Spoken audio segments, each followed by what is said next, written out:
trying to decide if you guys should level at the end of the session or not, and I still haven't made up my mind. Okay. Yep. Because there's pros and cons. I mean, I guess it kind of depends on, like, how does this session go? What happens? Maybe you will need to level up, like, really badly. I mean, that's not worrying at all that you think that we might need to really badly. Maybe absolutely nothing, of any import will happen, and then it'll just feel weird that this is the milestone at which you level up. Especially given I didn't let you level up. I was trying to figure out when you, like, took level 6, and I think it was maybe while you were in Emilio Monitas's tower.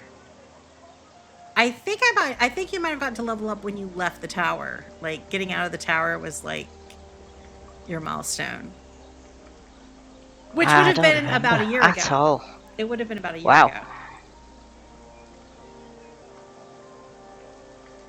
Okay, but, like, I've finished with my time delay thing.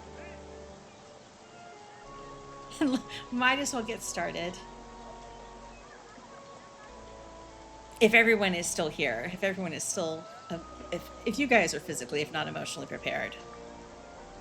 Sure. Yep.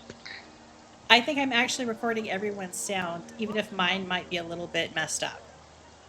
Housekeeping from last session.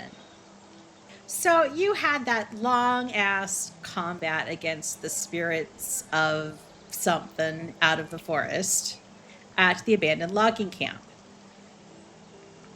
That took, like... AKA the Christmas episode. Yeah, AKA the Christmas episode that lasted until January, much like my Christmas decorations in my house. So... I think I was just so glad when you guys were done with that. You finally got out of that battle. And you guys might have been really happy too, because it was a really long battle and there was a lot of frustration and not particularly great rolls through the course of it. Yeah, that was really, it was quite bad. And I totally forgot to tell you at the end that there was loot potentially to loot. What, from the bodies? Yeah, like specifically in the wake of the bright and shiny lights, there is, like, things you could recover between that and the tree. Oh, shoot. That's so funny. I didn't even think about. No, I didn't. I was like, tree, we gotta get out reindeer, here. lights. Don't think that they'll be carried out. I feel like you did say that you, like, took the dire reindeer and, like, maybe did something with the meat. Oh, didn't we take him for eating? Yeah. Yeah, so I have reindeer jerky here if you want reindeer jerky, because I think that is fair. But there were other things that you left behind. Oh, well, don't tell us, and then we won't know. We won't regret that one. But, you know, I don't think they're things you would have used anyhow. It's just been more crap in your inventory space.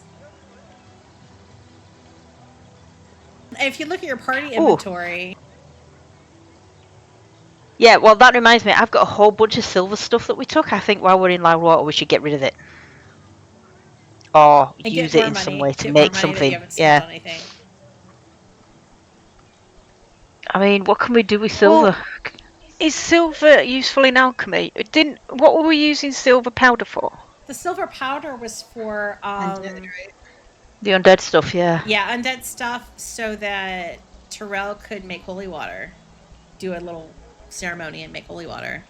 I think maybe we should grind it into powder and keep it for... And you can also, like, do silvered weapons with it. Okay. I mean, that might be useful. That was the one thing I had to talk about from housekeeping, I think. I also put a jar of Tari goop, because I feel like Kai collected one of those, and I'm not sure if I gave it to you in inventory. I definitely collected something goop-like. So I put those things in the party sheet inventory. There's a whole bunch of bullshit left in there from Zelbros as well. And I don't know. At some point, I'm going to remember to just clean it out. In fact, I should probably clean out all of these Zelbros things. Who wants the reindeer jerky? Let me see what I've got in my inventory. Because I've still got my chicken wing. Is it just food? If It's Yeah. seasoned, well seasoned food. That sounds good. Yeah. the reindeer turkey is food. It's not magical. Not magical. It would Because be I've still got a mincemeat pie. Yeah. I've got the eel sushi. I've got the berries, don't I? Is it me that can create a pie every day? Yeah. Yes. Yeah. Oh. Yes. Rather than sitting here and just being a goon, why don't I tell you what happened last session? Because we'll get to that stuff. So last session, I'm amazed she remembered that. Me too. yeah, you had a really long battle. Yeah, and let's just skip that part because we kind of talked about it. So yeah, you had this battle, really long. You guys all managed to pull out alive, except for like a whole bunch of Lord Joe, like half of Lord Jomont's men were wasted. So the caravan's a little bit low in terms of men at arms overall. Hefty sorts to kind of guard the caravan, especially considering that the caravan has grown in size since your experiences in Zelbros. You spent a day's unremarkable travel after that, but the next afternoon, the party spotted this mysterious obelisk off-road.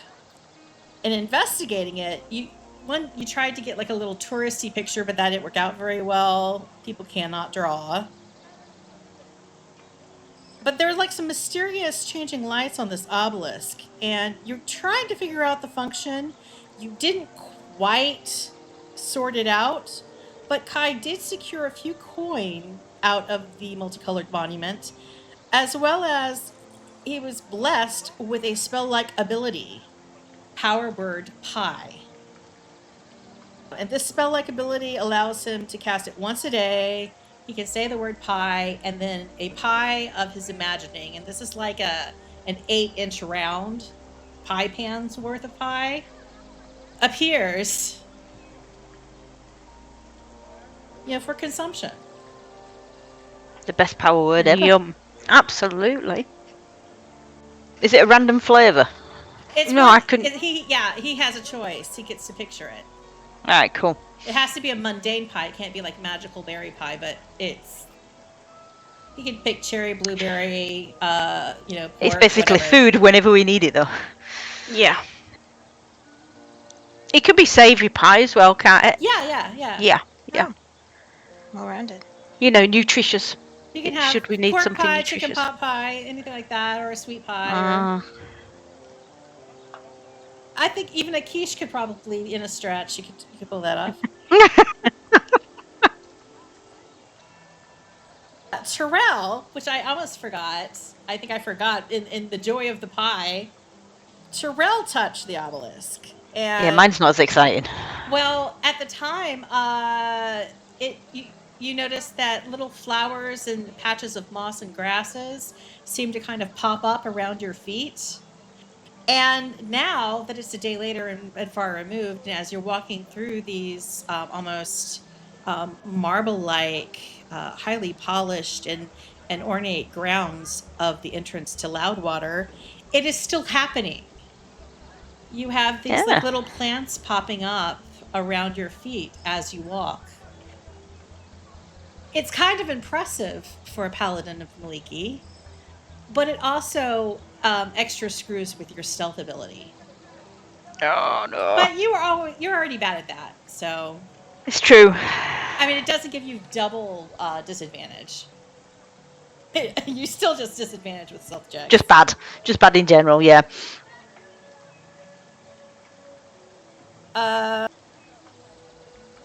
So the next day, the caravan reached the town of Loudwater. which was Maliki's home on Terel during the time of troubles. Situated where the Delimbir and Greyflow rivers meet, you find Loudwater is a verdant display of nature with ziggurat clay shelves hosting hydroponic farms. The rivers are traversed with gondolas and their pontoons floating among a network of bridges and tributaries.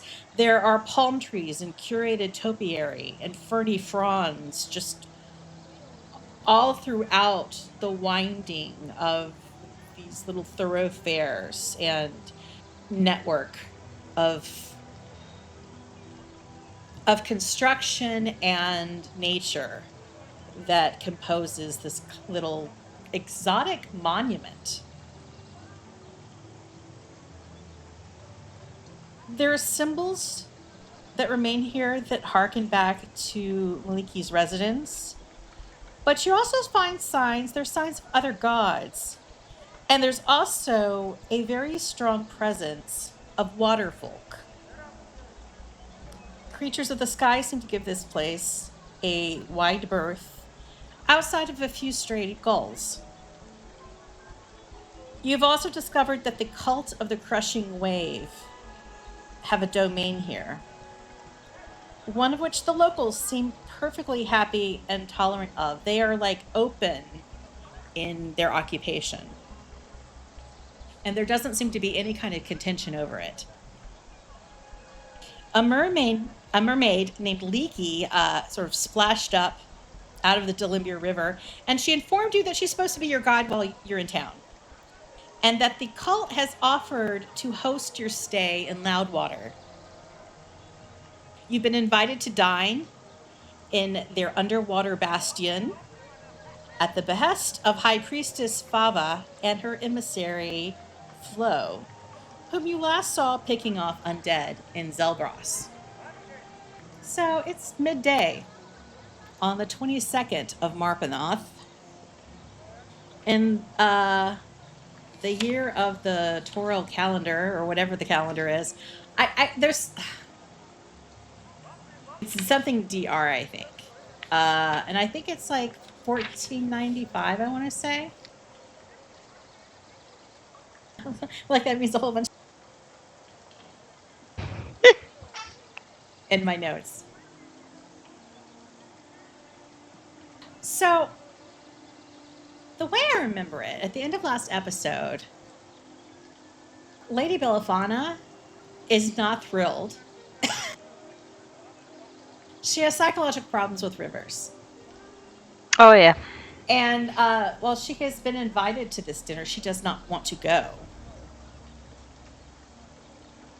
She's a bit nervous right now, and I don't know if she said it or she was like, hey, could I just leave? Like, maybe I could just hook up with Euphoria, fly ahead and meet you guys later. She's nervous. She's talking crazy. She's talking nervous. Lord Jomont's kind of he's going along because I think he's a little bit distracted right now. He doesn't seem to completely be on task with what's going on, and he's just like letting you call the shots. Leaky has kind of left you to your own devices. She kind of, in general, left you with like word that if you need her, just call and like the fish will contact her or something. But she gave you general directions of where, different types of businesses are, and you are guests of the cult. So you're kind of like given freedom to, explore as you wish this afternoon. And likewise, you're not obligated to go to this dinner. But Lika will follow up with you to either escort you there or, hear your declination to the invitation. To me, it sounds cool. Yeah. Did she specifically say who she was inviting? It's the three of you. And Lady Belliphauna. Lady Belliphauna, and I think she said Jomont could come too. if he had to. Right. But there was this definite more interest that they are interested in Lady Belliphauna. They keep calling her River Touched.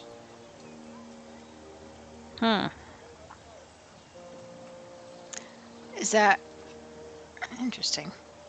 But they seem to be ambivalent about Lord Jomont.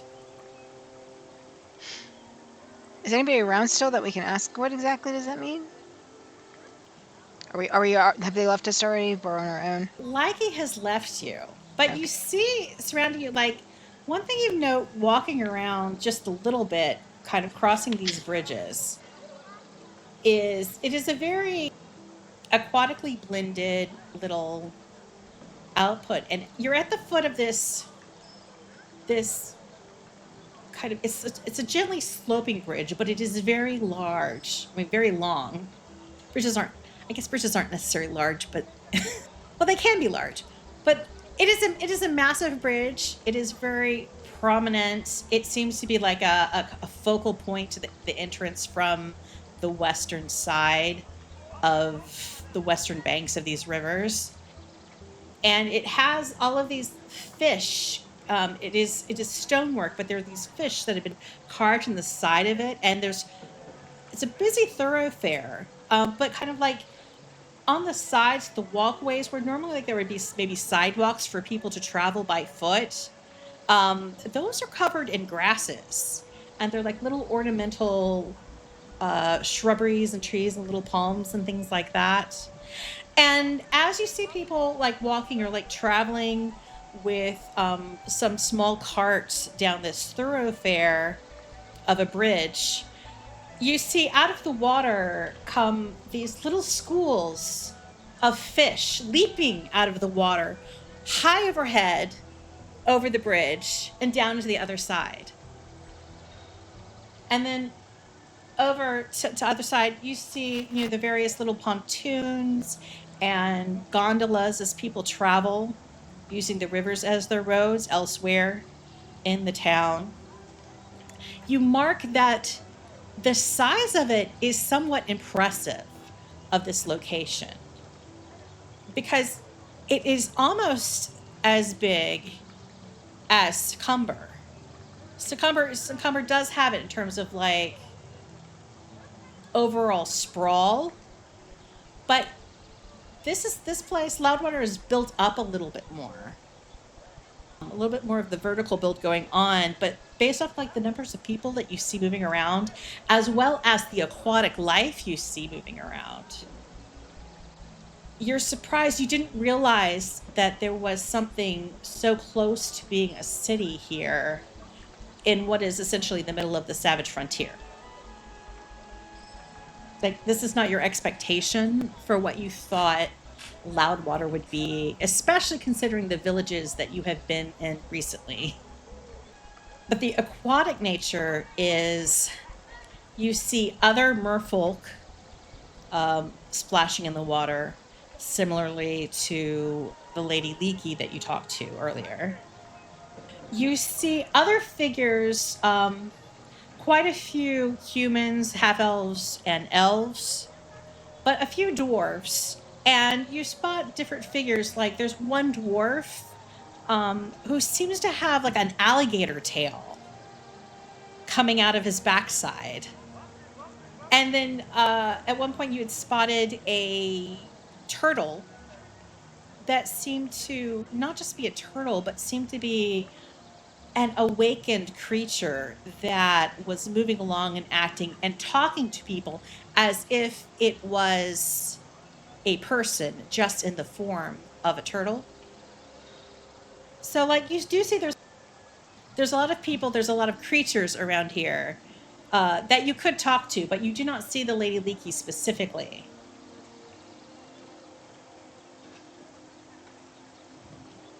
But whether there's like it's a dwarf with an alligator tail, or it is another merfolk, or it's an animated turtle, or whether it's just some half-elf walking down the street with a net full of fish, you could grab somebody and ask them questions.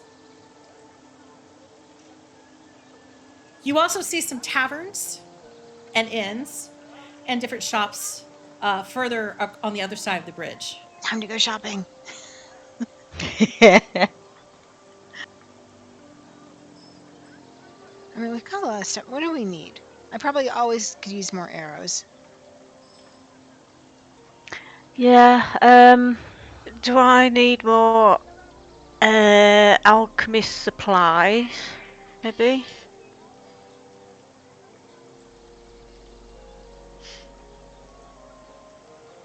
Not sure. I mean, unless I get some like fancy armor or something, I'm not sure there's all I really need.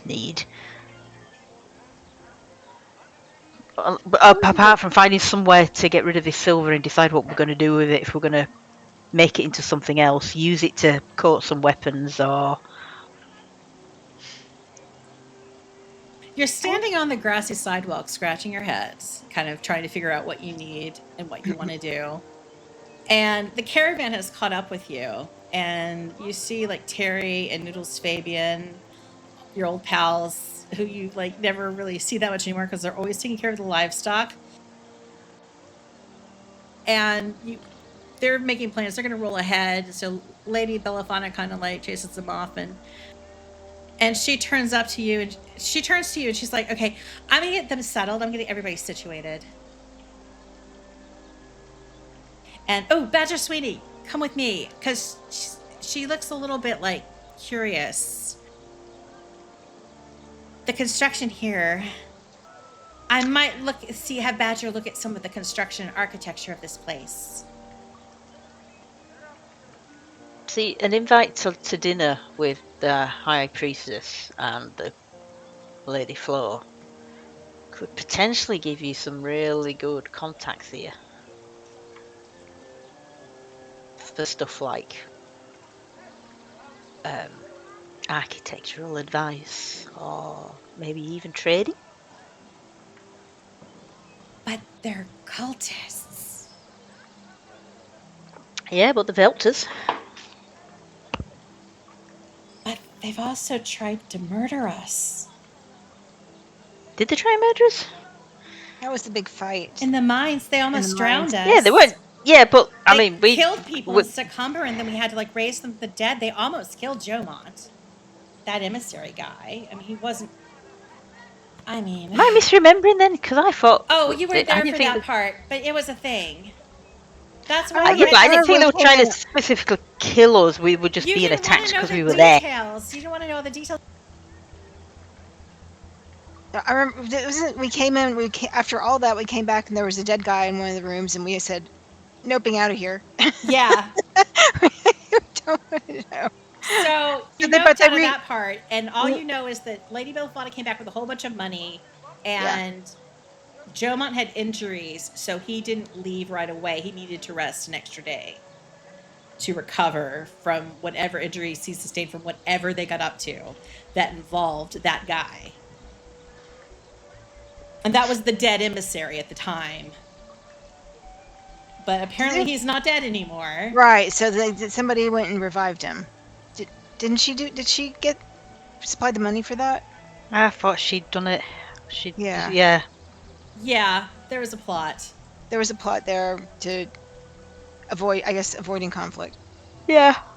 Okay, so maybe this is sort of degree of gratefulness. I mean, they're obviously heavily invested into this town. Lady Belliphauna kind of like looks around. She shouts at like some passing fisher person. She's like, "Hey, you!" He's like, "What? What? Who's in charge here? Who runs this town? Is it the cult? Like, you know, the priestess lady, or is there somebody else who's in charge?" And the fisher shrugs and he's like, "Well, there's the Lady Otara Rain in the High Lord's Hall, the High Hall," and he points to the ziggurat. And she's like, "Okay, thank you. Go about your day."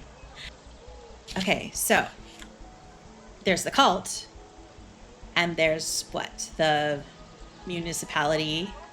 Lady Rain. Gemma, do you remember our Rain family? And he seems to kind of come out of a little bit of like a reverie, like he wasn't paying attention again. And he's like, I think it was I think they had a logging business. Maybe they were. I mean, like that one that we've just passed and cleared out of like angry spirits. Well, maybe, but it was a while back. I don't think they're currently in the business. There was a scandal, but this was long before my time. Oh, and I think they married into. It was interesting because they married into an orc line, which is rather rare in our circles. And that's really like all. Jermon has nothing else to offer. Okay, so that's potentially who's running the place, Yeah. according to the fisherman. Yeah, I mean, like a figurehead at the very least. I mean, you know, maybe we talk to the Gull people. Maybe we talk to that person, find out if like they're really cool with everything. I don't know. I mean, Maybe maybe they don't exist. Maybe they're just like they're a puppet. When's the last time you saw this Otara Rain person? I don't know. then why don't you send a note to them to say that you're in town and you'd be... I mean, if you knew them or you know the family, then that's Well, like I mean, an I've ideal... never met them. Siobhan, have you ever met them? Oh, no, I've never met them.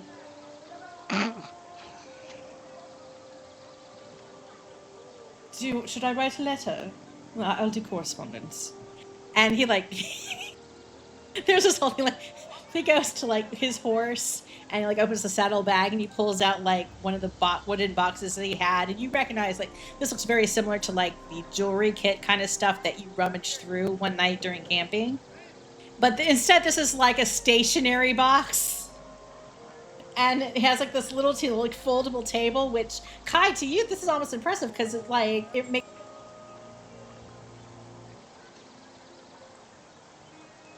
You cut off again. Yeah. Oh, it's because I was talking about Kai and wonderful things that Kai has done that didn't actually involve killing people. I was talking That never happened. I was talking about Kai's wonderful collapsible ladder. Ah, yes. And how this little folding table that Jomont pulls out of his saddlebag reminds you a little bit of that really fantastic folding ladder. Yep. It's not magical or anything, but hey, it's purposeful. So he sits down at this little table and he scratches off a little letter and, you know, seals it with like the fancy wax and stuff, and gives it to like one of the orphans. He's like, "Hey, take this to the ziggurats." And Lady Belliphauna was like, he's not familiar with this. Let's find the local. And instead, they like grab a fisher instead and like give him a gold and like, hey, take this to the ziggurat. Of course, I didn't tell him a disposition for where we were going, but That's true. We haven't actually decided where we're going to stay, have we? Lady Bell, well, like that water lady said that you just tell the fish where we're going. So I mean, I bet as soon as we check in somewhere, the fish are going to snitch on us. You can tell from Lady Belliphaun's, she's being a little bit like, she is not trusting this situation. She is entering it prepared to not like what the cultists are doing.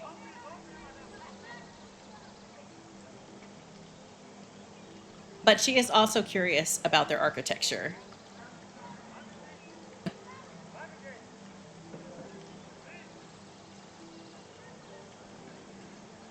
So this little letters get sent off. The caravan moves forward, and Lady Belliphauna decides to go ahead with them. The other people they're going to get settled at, there's supposed to be a stables ahead, as well as the different inns and stuff. So she's going to go along with them. And Lord Jomont, he looks at you, he's like, I feel like I need to find if there is perhaps any source of mercenaries to hire, or soldiers in training. And he points out to one of the, I think, archers, scout kind of people that you noted earlier. There are several small towers, and there is one rather impressive tower to the west, off sides of this long bridge. And kind of like perched in the little smaller towers and this larger one, you see several kind of archer types that all are manning the skies.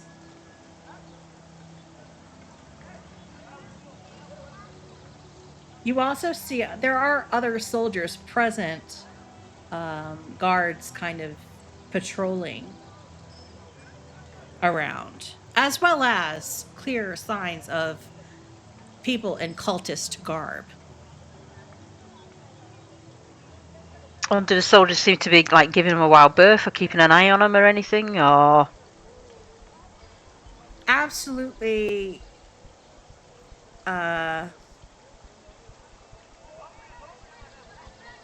accepting posture. You know, that they're like fellow they're comfortable with citizens. each other? Yeah, they're comfortable. Right, so there's obviously no sort of gripe then. No, but you see a group of them like pause and talk and then part, and they seem fairly amiable.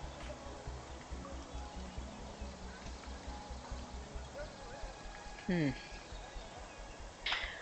feel like the first thing we should do is pick an inn, tell the fish, and then we can decide from there.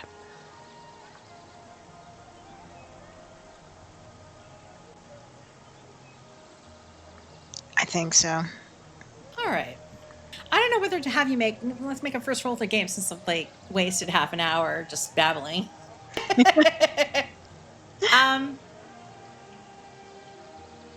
First roll of the game. I'm not sure whether to have you make a perception check or a survival check for this initial finding your way to where you want to go. Kind of getting a scan on this large town.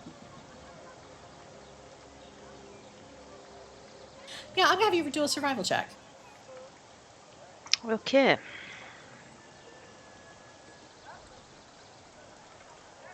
Well, Okay, that's a bummer. Still pretty good. All right, Kai and Yelena are tied.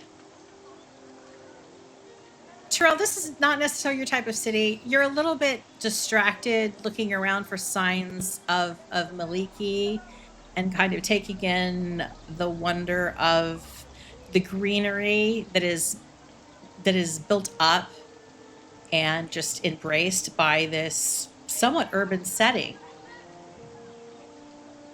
Kai, this isn't your first city. I mean, you've been in cities before. They were usually underground. But you know your way around the hustle and bustle. And Yelena, you know, cities are not your first choice. But, you know, you understand how to like break down your surroundings. So from kind of a glance from this bridge, you can tell that there are a couple different general areas to the town of Loudwater.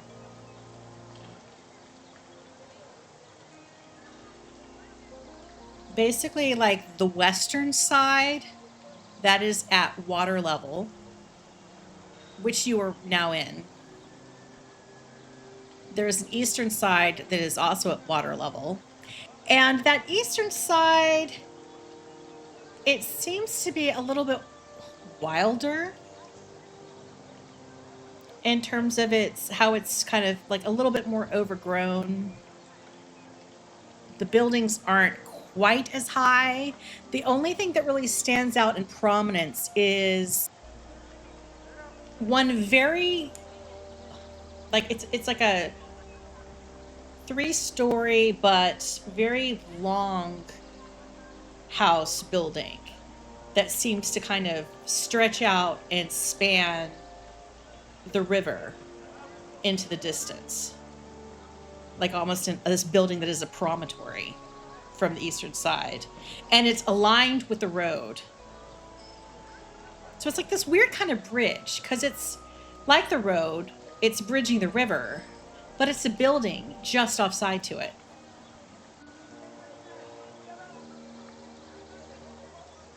And then in the center of all of this, there is the high part of town, where the ziggurat is, where the plateaus, where the shelves of the town are built up into multiple levels. And you see they're like little teeny. There are different little outcroppings of little buildings built into the side of each of these shelves. You see there are like waterfalls down the sides, and you see this is where the topiary and the statues stretch up into the sky, and the most vertical portion of the town. And that the highest portion does seem the most ornamental, and you dare say the richest, fanciest part. The western portion you're in now is the most middle of the road, and then to the east it looks a little bit like rougher, but not, it's not slummy, it's just, not quite as refined leaving town.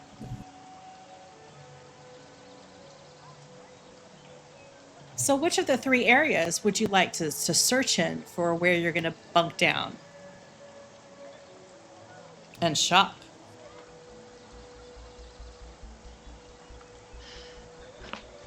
I feel not the slummy bit. The in between. Shopping Yeah. expensive. Let's at least window shop in the hoity-toity area. Oh yeah, definitely.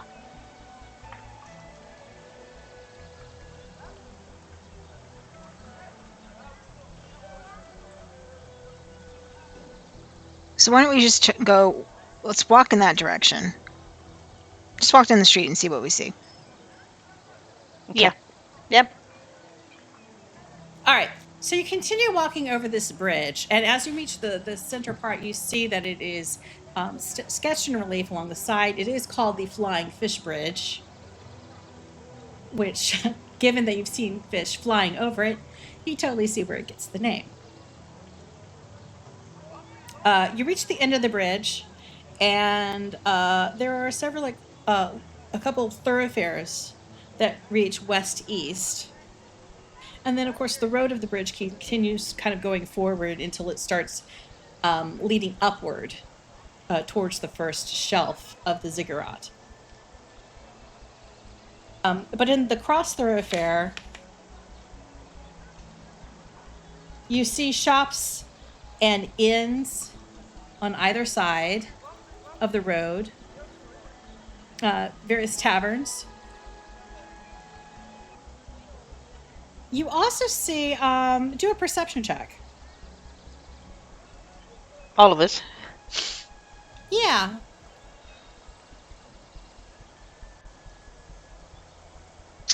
Walking around with my eyes shut. I'm really into this. Yelena's on point, locked in. So, Yelena, you pick out the street that the crossroads is labeled Greenfunt Way. Or not Greenfunt, but Geenfunt. Geenfunt. Why does that sound sort of filthy? It does, doesn't it? Geenfunt. And you see, like, during one stretch of it, it looks like it becomes more of a market with different stalls, but there's also shops, etc. And you pick out a one very colorful, a little bit kitschy looking building with a sign out front with the symbol of an inn. It's called Enchanter's Ecstasy. Ooh, sounds like somewhere good to stay.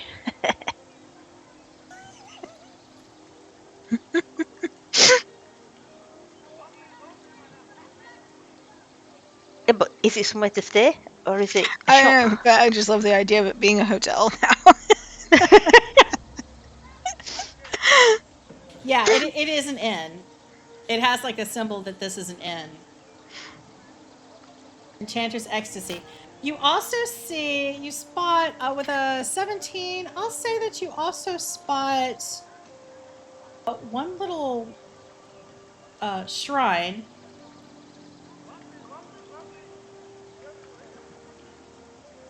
It looks like a shrine, and it is, it has a bow over the doorway.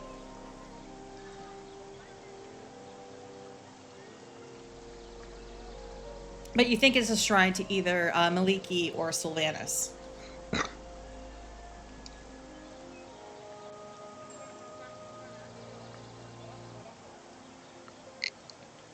Okay. So Well, you're that heading would- towards the Enchanters. I'm trying to see if there might be a tavern. She sees any taverns.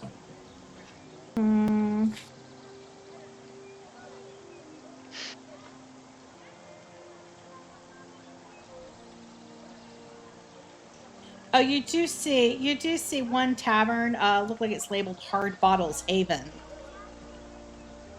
Hard Bottles Haven. So like the Enchanter's Ecstasy and Hard Bottles Haven, and a couple shops, and a shrine. Well, shall we go have a look at that in the, what was it again?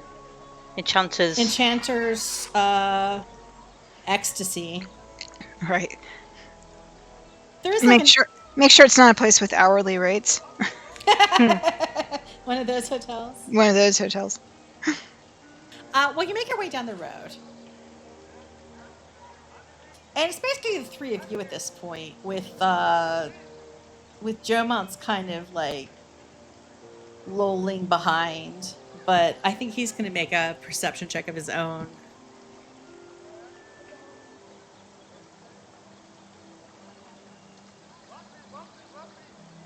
All right, with the 21, he spots something of interest, and he heads in a different direction. He's like, "You're going to the Enchanter's Ecstasy. I will look for you in an hour." That's fair. There's his chance to lose him. Although I'm very curious where he's going. What does he know? What has he seen? Good point. Are you going to ask? Sure, why not? So where are you going? Oh, I thought I spotted Oh no, he broke up again. a school. It looks like there might be a school in that direction. And he kind of points towards the east. Oh, is he off looking for soldiers? Yes. Yeah, look, it says the Loudwater School of Training. Hmm. And now that he's pointing it, you pick out with your eagle eyes, Yelena. Yep. There is a building that says that in the opposite direction of like 3 or 4 blocks down the road. But you can Well, pick it out. I guess we need to restock on men. Since we Soldiers. lost some- Yeah. we lost some of You're those. down 4. Yeah. Okay. So he goes off. Bye, Lord Jomon. It's just the 3 of you and Sprinkles. And you approach the Enchanter's Ecstasy.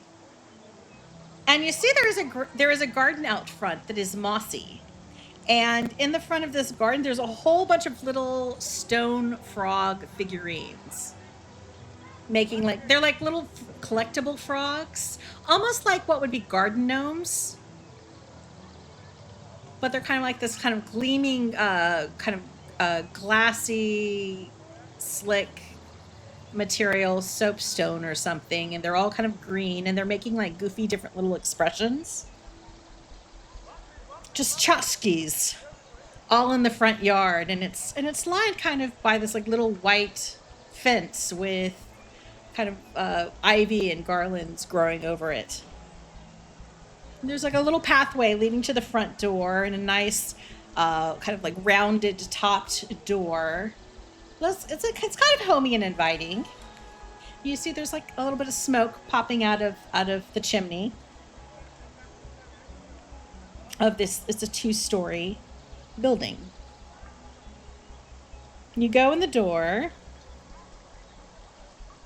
and you hear some like some low chatting, some kind of like pleasant conversation. It's kind of low gear talking, not too busy. But as you go in the front entrance, you see like it is an explosion of tat. There is just all these little cutesy decorations, like little statuettes of smiling wizards and like enchanted little novelties. There's like a little talking clock that as you pass the threshold, greets you. It's like, hello. It's beer o'clock. And it says that to each one of you as you pass the threshold, which is charming initially, but like as you keep hearing it's beer o'clock over and over while you're in this space, it starts to get a little bit cloying. The lobby has a fountain, and it's filled with statues of mermaids that are holding fish that continuously spout cascades of water. And it's just a very bright, colorful kind of non-restful place. Okay. Is it like one of those clown hotels or motels? I don't know if a clown is exactly it, but it's like, I don't know, it's like an old wizard version of like a grandma putting like all of her like little precious moments and knickknacks and just singing fish placards and every single like crazy gift you could get for Christmas that is kind of tacky. And they put it all on the walls to decorate, and just enough of it's enchanted. Like you can tell, like you feel like there was a wizard involved at some point with this establishment, but they didn't have good taste. They didn't have any kind of edit button.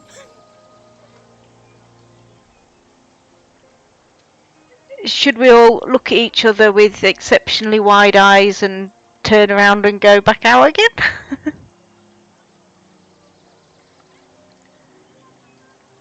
I guess we want actual rest, don't we? Yeah. There is like a front desk, and there are a couple little tables where people seem to be drinking, and a very small bar. And you see like what there's are a the slouchy clientele like? there's a slouchy teenager behind the front desk wearing a wizard's cap. But like the clientele, there's a couple like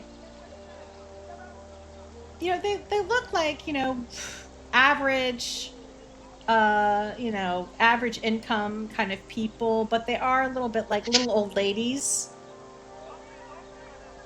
And older people, like maybe retired folk.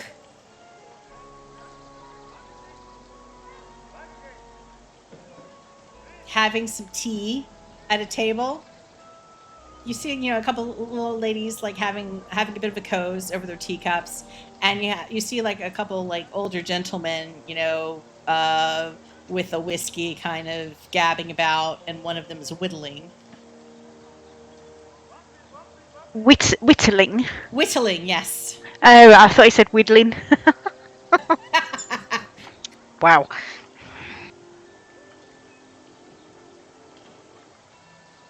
This seems to be like this would be the kind of place that like a tour would take like retired people for. Okay, I know the perfect description for camp. This is like south of the border. Yeah.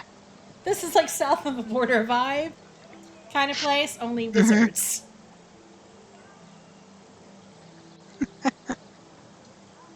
No. Does that mean we should find somewhere else? Yes. Right. We walk out. And as you leave, you hear, it's beer o'clock. But not here.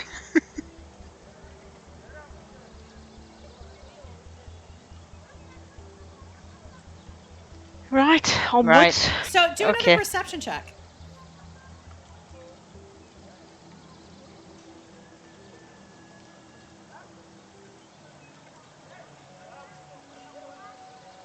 Today's the good roll day. Yeah. But you guys.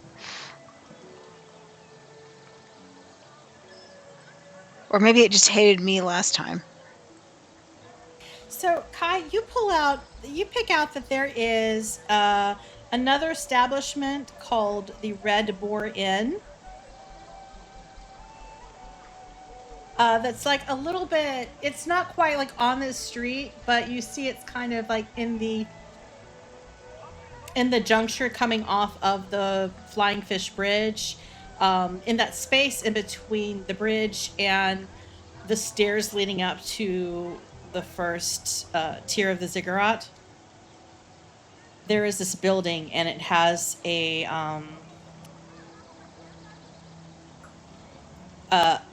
very large red pig on a sign, and it boasts it's called the Red Boar Inn. Okay. And you see coming out of the center roof of it, there is a very large, like, stone pillar that winding around it are various, like, growing levels of plant life and ivy, and sprouting out of the very top of it, there is a palm tree. And this is like the center roof of the building. It's kind of wild. Different. And Yelena, beyond that, you notice, catches your eye, and it seems to be in the fancier part of town. But you notice that there seems to be a very large tree in the area of the ziggurat.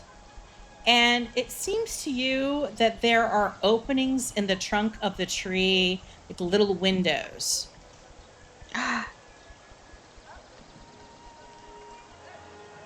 How big is the tree again? It is a very large tree. Like, could a person or... We're talking like skyscraper size kind of tree. Okay, so it definitely has people, Like, sized rooms in it. yeah, this isn't like for Keebler elves. This is for like actual like bodied people, multi-level sort of tree. Like a sequoia kind of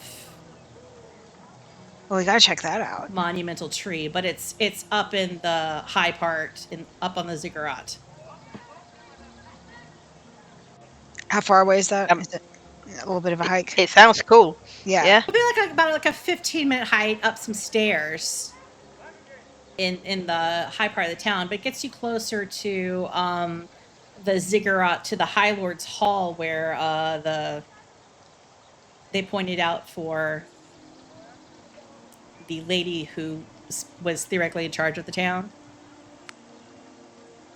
So potentially a bit more expensive. Probably. Yeah, like it's definitely in the nicer part of town, You know what? The DM keeps telling us we've got lots of money. but it's a tree. That's right. True, yeah. Let's go check out the big tree. Yeah. So you duck That's out. okay with Kai. The two nature people. Kai's like, whatever. Yeah, Kai's like, I want a gambling hall. There are people in a tree. I want to go sleep in a tree. And Kai's like, this is play. It's the Red Boar.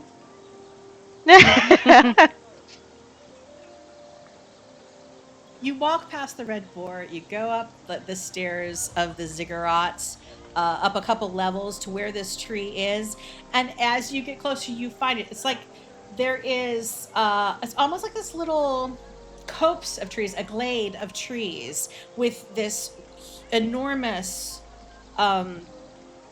this enormous like oak being in the center of it. And it has a door, and there are windows, and there is an arch of kind of like briars and woodwork leading to the garden surrounding it that is kind of etched out in curved wood, labels it as the Woodlands. And you can tell from the clientele that is coming in and out of the door, this seems to be like a very posh place. It's a high quality inn. And it just happens to have been built inside of a tree. Should we see if we can afford it? Yeah. Do a history check.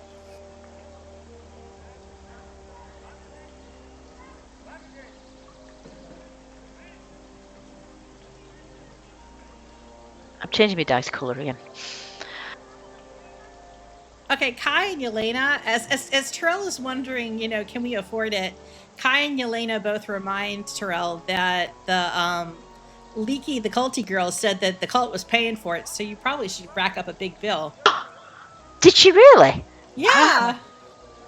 Terel barrels through the door. That you are the guests. And I guess there are hospitality rules. So you barrel into the woodlands, and it smells. It smells like a forest. As you go through the door, Terel, you were kind of like brought back. It's almost like the smell of home. It's a bit bittersweet, comforting, and yet pulling on homesickness, even as you feel welcome. It is Guys, I think I'm gonna cry. Oh no. It is a lavish room inside of this tree. It's almost mind-boggling. Like the walls are this beautiful polished wood, and yet there are branches stretching out from the inside. It is still clearly a living thing. That this is some tree that is symbiotically living with, sharing this space with these people traveling in and out, this ancient growth, this ancient plant. Wow. There is a very lavish front desk, and the people you see kind of promenading through the lobby are finely dressed. You see quite a few elves here in ornate robes, perhaps verging on the disposition of royalty or very rich merchant. There's obviously some money here. Okay. To one side, there is a restaurant, and there are these delicious smells coming from it of roasted meats and stewed vegetables. And you see multiple people are enjoying meals, drinking wine, and there's this kind of polite, charming conversations happening. To the opposite side, there's more of the bar. And things they're a little bit more boisterous, a little bit more rowdy. You see several like well-dressed merchants. You see a few like cultists in there as well. A priest here, a priest there. But there's also other sorts, like maybe a guard who has a little bit more polish on his uniform, has taken his helmet off, like he's off duty, and he's tossing a couple back with a pal. So there's obviously people with money here, and people who have maybe a little bit of power are hanging out here as well. You see one couple, they're younger. They look almost kind of like student age. And they are elves, so they're probably not that young, but Kai can tell that like these are like, these are like teenager sorts.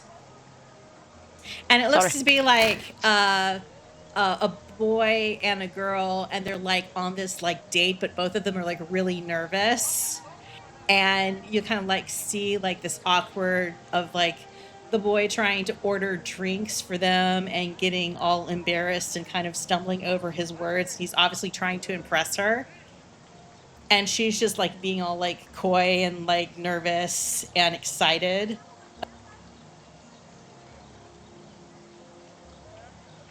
So you see all these like little situations. And then there's like two winding staircases, also carved out of wood, that curve around the inside of the trunk. And at different places, you see a little door off of the stair as it continues going up and up and up.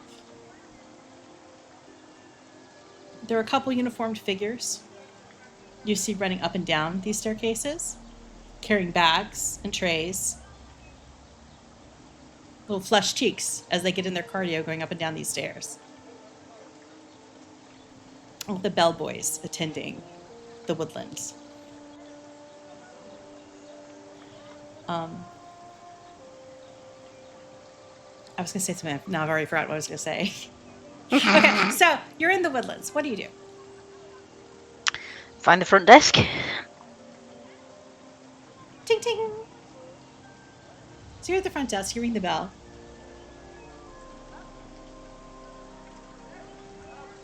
And behind the front desk, there is a glamorous elf. Right. Do we drop Leaky's name or Lady Flo's name? It's like Emissary Flo. Emissary Flo. Or Lady Leaky. Or High Priestess Fava. Right.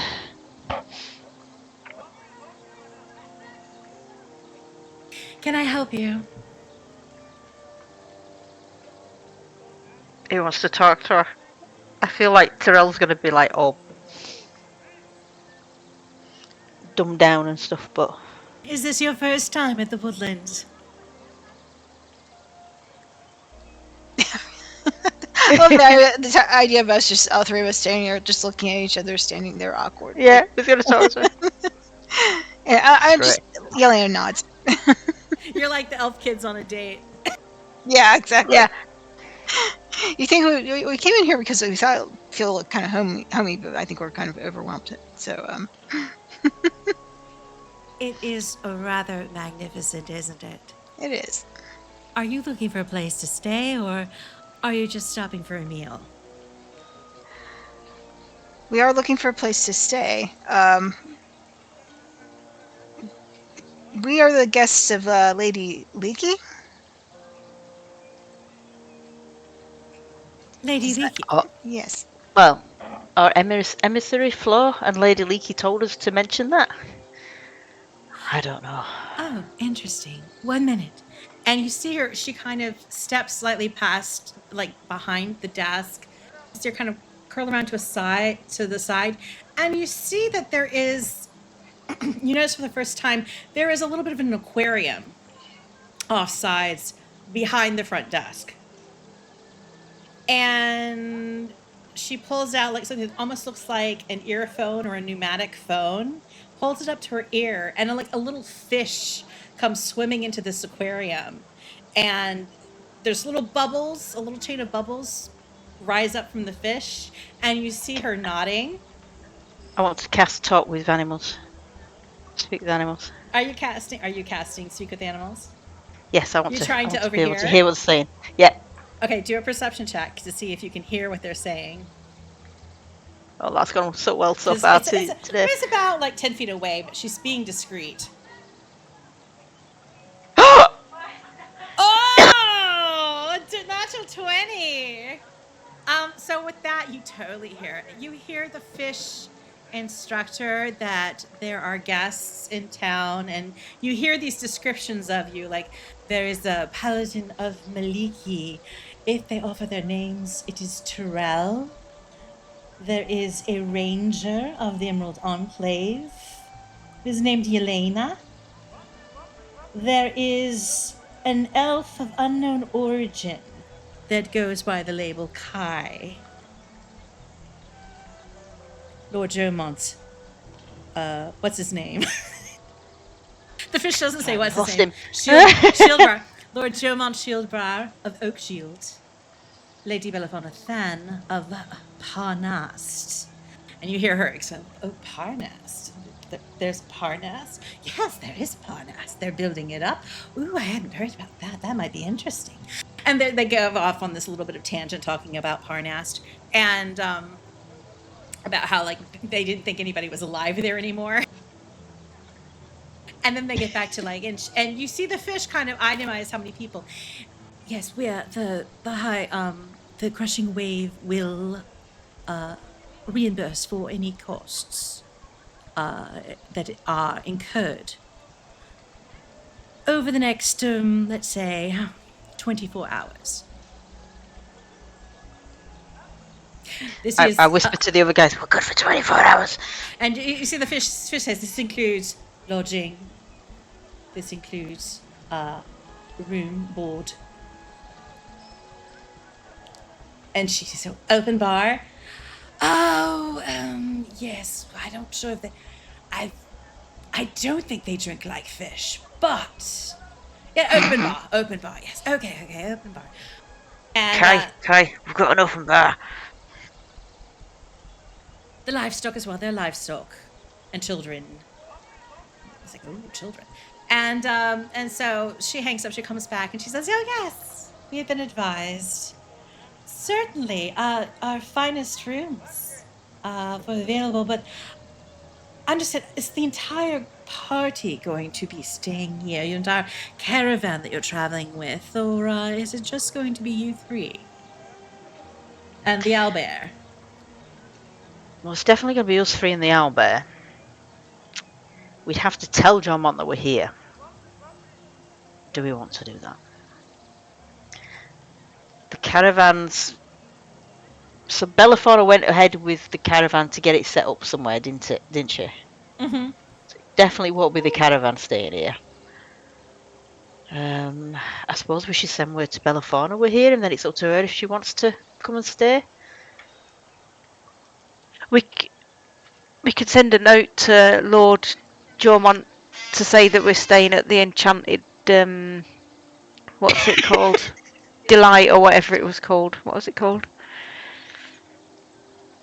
I mean, he already thinks we're staying there, doesn't he? So that's the last thing he said was, "I'll meet you there in an hour." Oh yeah, that's true. In the distance, there is another little tap on the glass, and you see like there's a goldfish back there, like motioning for attention. And your hostess, she kind of slinks back. She's like, "One moment, apologies," and she gets back on the little phone.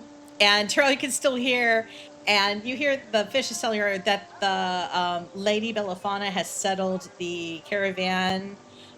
She's decided to head to the eastern bridge to the tavern over the waters. I think is what it's called. Right, so she's decided to stay in a different tavern, yeah?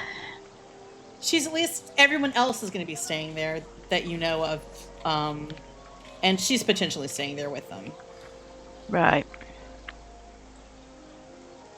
This is me. So we should at least feel like, is that what it's called? Is that what it's called? I'm probably pulling it off of my head. So what, should we send her a note to say that we're staying here and then it's up to her if she wants to come back? Or the thing is, we need to know if she's coming with us to this bloody meal.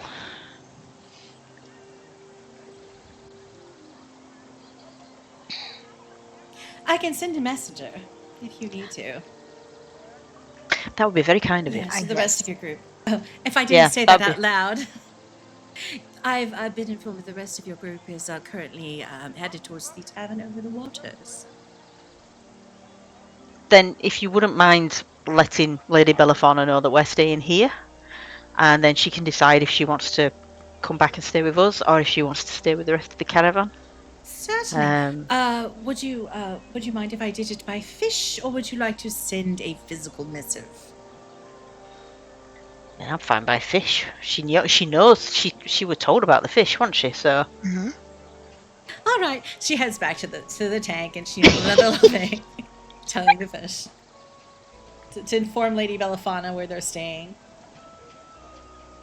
The fish ask her, "Well, should I tell Jomont?" She's like, "They didn't mention Jomont. I think they want to be rid of him."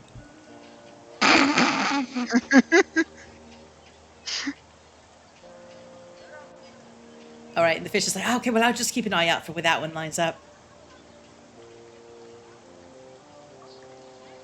And so she says, "Well, welcome to the Woodlands.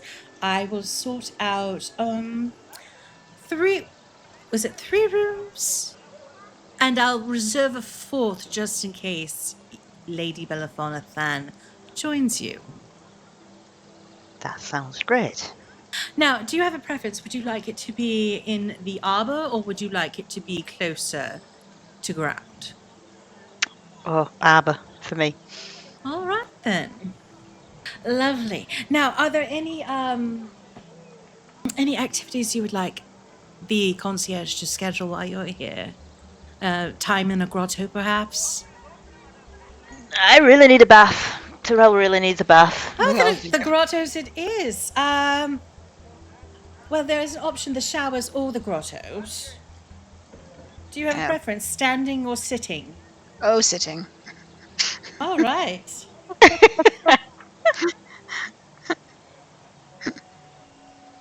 I mean, am I wrong? I don't think so. No, I need to sit down. Yes. All right. Well, Feebler will lead you to your rooms and then come and collect you in an hour to take you to the grottos. Okay, could I ask a couple of things before we disappear? Certainly. What do we do about food? Do we need to book a table, or do we just wander into the Well, restaurant? You can wander into the restaurant and they will be glad to serve you. Or if you would like something delivered to your room, simply tell me and I will have it brought forthwith. Okay, that's great. And there is secondly, a fish. Since you're going to be staying in the arbors, there is a fish in all of each of your rooms that you can request any sort of service. I love this.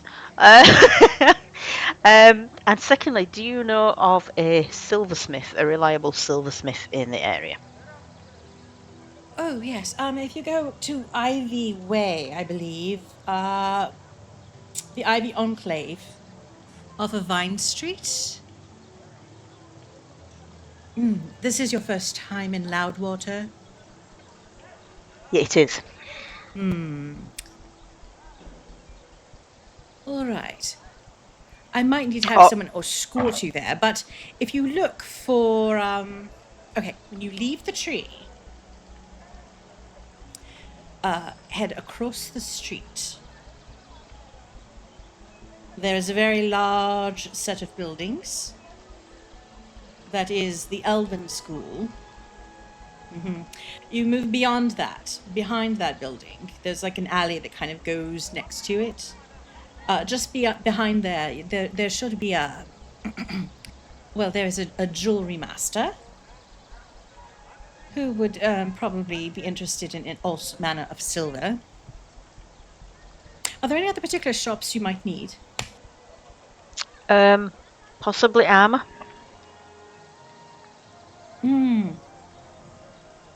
There is an armory, the 2 armories that I'm aware of. One is back down, if you go to the western part of town, there is an armory. It's very close to that kitschy, very tasteless place. The Enchanter's Ecstasy. We know that. We've passed it. You passed it by. It is very understandable. It's not very tasteful, is it? But there is an armory 2 doors down from that place. They do a fair bit of work, but for a few high-quality enchantments. Let's see, what is the name of it? It's a fellow who's very good at his craft. He likes to make things out of wood. Oh, that could be handy. Also sort of tailors to some of our local clientele. Oh, what is it called? What is it called? What is it called, Bonnie says. Completely unable to make up a name for a place off the top of her head. So I'm like, what did I call the place? Armox. Armoire of Arms and Armor. That's one spot. Wax. Armog. Amok. Yes. Armog. Right. Replies Kai. Cantor. Cantor Armog. There's also on the street over, there is Ennelin's shop of adventurers supplies. There's a curiosity shop. There's an apothecary. If you Right, head, so if you head to Vine Way and explore the shops there, I think you will not be disappointed. Okay, so Vineway's the way to go for various things. Mm-hmm. They also have a nice fruit market.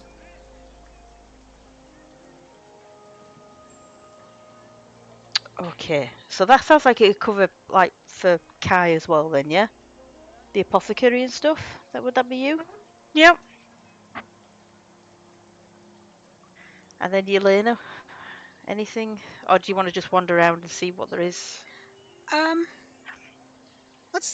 go with Kai. Are you coming to Apothecary too, Terel? Mhm. Okay, let's go there. Yeah.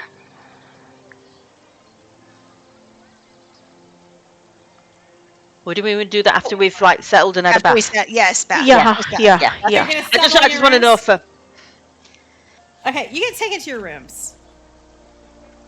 And sure enough, I mean, they are luxurious. You are in the highest boughs of this tree.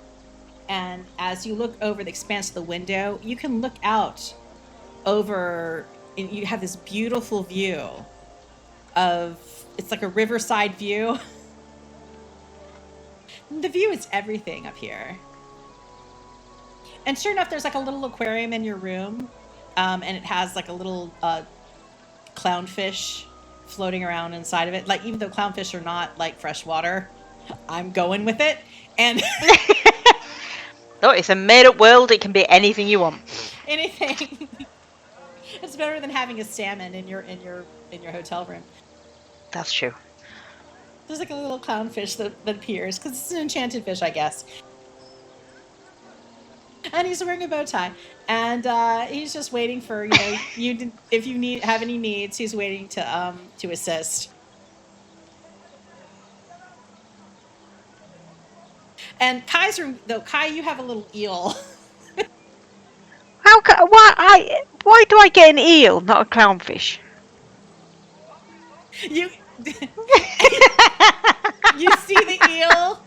You see the eel, and you exclaim this, and the eel kind of gets a little crestfallen, like the. Oh, I'm sorry. I feel bad now. Oh, poor eel. All right, so it's my first week on the job. And the eel slinks out of the aquarium, and a few minutes later, a clownfish shows up.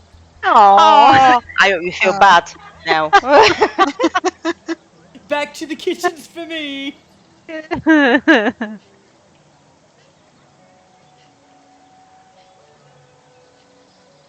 Kai ruining careers.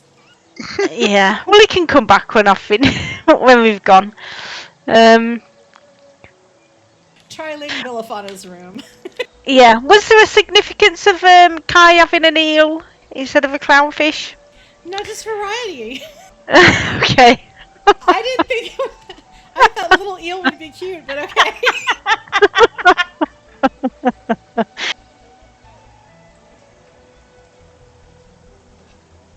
Oh dear. Okay. So, if there's nothing else, you're settled in, and you have luxurious linens. It's just around the windows. You can see there's like flowers that are like growing inside of the tree. Instead of like in a hotel room, there might actually be like a vase full of flowers in a very nice hotel room.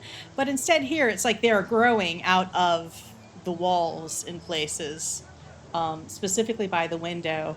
And you can open up the windows. They're large enough that you can step out onto a very small balcony and look out on Loudwater from the trunk side of this giant tree. And you realize the air in Loudwater smells magnificent. It is so different from Zelbras. Different from like even when you were in the logging camp, there was a bit of a scent to the air, a little bit of a stench of the industry that had been there. Likewise, in Succumber, there was a certain kind of alchemical smell to the air of the enchantments that painted the town. But here, even though it seems to be somewhat of an enchanted place, there is something that embraces nature, in fact, like celebrates it, that is built into its bones. And you feel that around you as you look out from the balcony onto this expanse. Terel's thinking about moving here. I was just thinking that.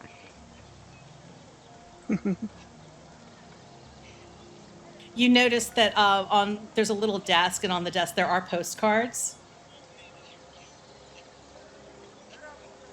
What? Like you mean like picture postcards? Yeah, picture were here. postcards, so you can at least like brag to your sister.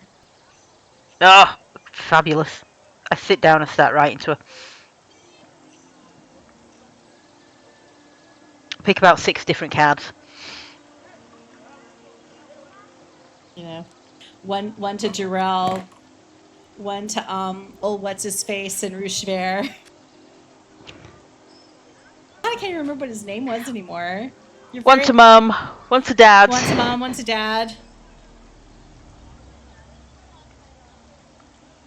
I'll send one to Terry the squirrel just for the hell of it.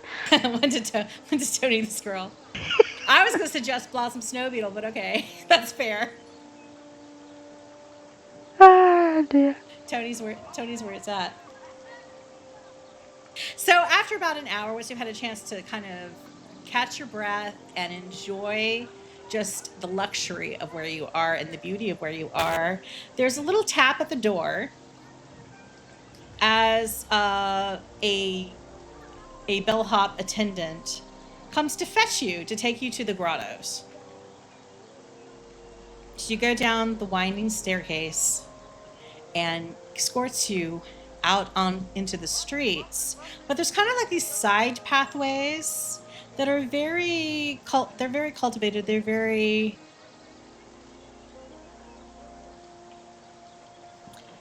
sort of clandestine and discreet passages that wind through this wealthy area of town.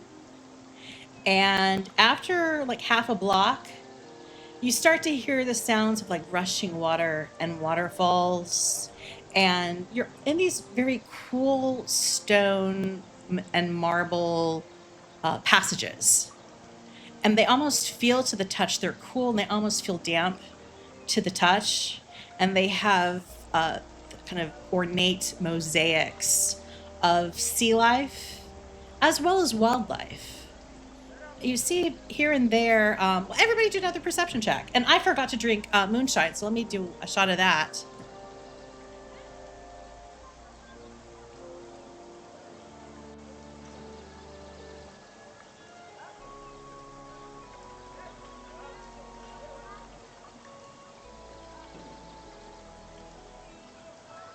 Kai and Yelena, you pick out some little unicorns in mosaic in some places of these tunnels.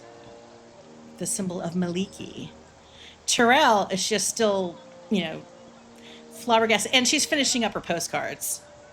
So she's not totally paying attention. I point that out to her. So I write it down on a postcard to Terel.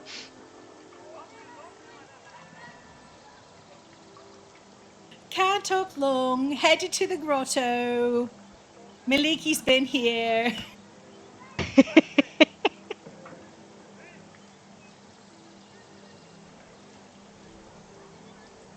And then you start to notice in this, it's wealthy part of town, and there are a few discrete homes with marble edifices built into the side of this ziggurat with ornamental shrubbery and ferns kind of growing, those kind of roofs that are peat and plant life growing instead of seeing obvious slate tiles or anything.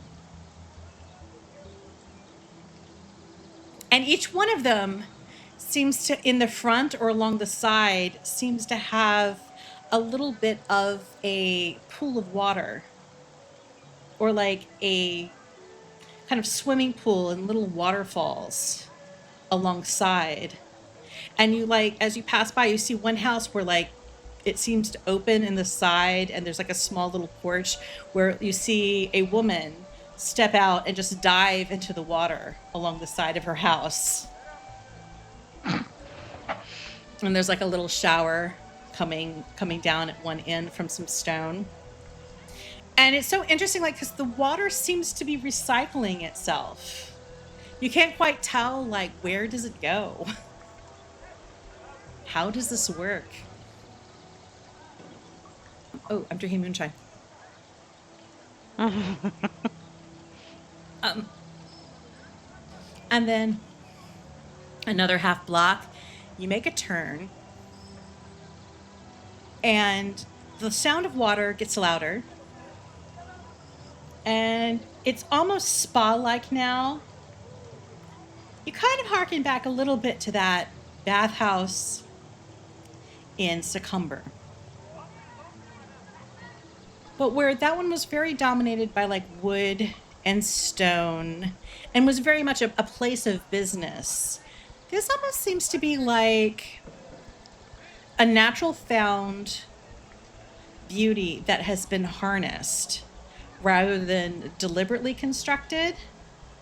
And there's just several small pools and little outcroppings of rock and canopies of ferns and palms, and a few people quietly moving in and out, winding through them. And the usher finally takes you, makes a turn, and leads you to a very large pool with a waterfall, a couple seats alongside with linens, and there are various like bath accoutrements, as well as a little table with some snacks, with some fruit and wine. And they tip their head, and if you need anything, just ask the fish. I will fetch you in an hour. Enjoy your grotto. Thank you. And with that, I think Terrell's- we should have our little adventurous break. All right. While And we're doing that, Terel's trying to get her armor off right quick. Someone help me with these buckles. Yeah, so during a little adventurous break, everybody's getting off their armor and getting in the water. Yeah, okay. Back in a bit.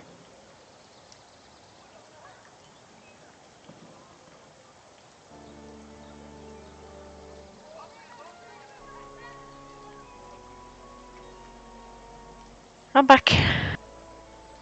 I'm here too. Cool. Just having a quick look to see if it's worth doing silvered weapons.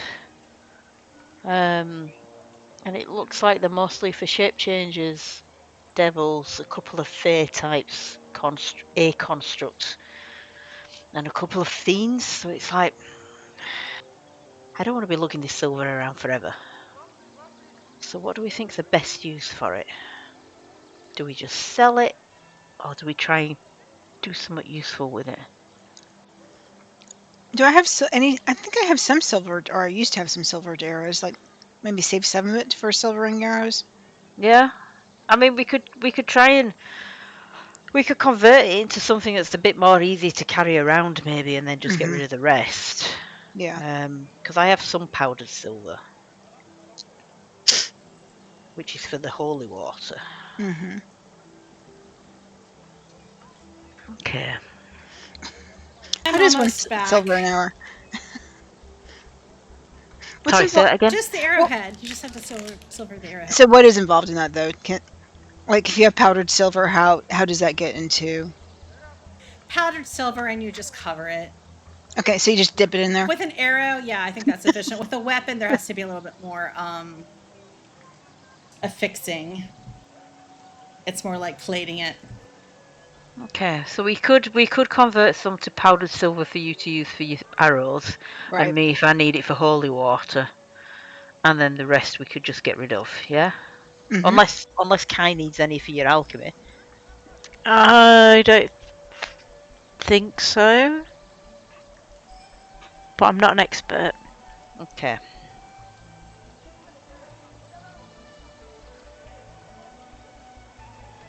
I'll try and see what I can get rid of. I'm keeping that whiskey. Whiskey? I've got a 200-year bottle of whiskey according to this.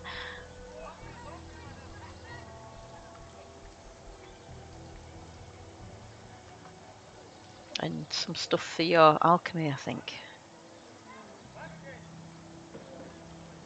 Okay.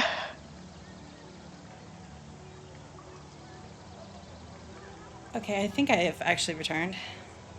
I don't know why I have shield bearer about, but okay, whatever. Hello. Hello. Hello. Hi, welcome. If we are physically, if not emotionally prepared, you're in the Grottos. Enjoying some bath time. And relaxation. Sort of really having this peaceful time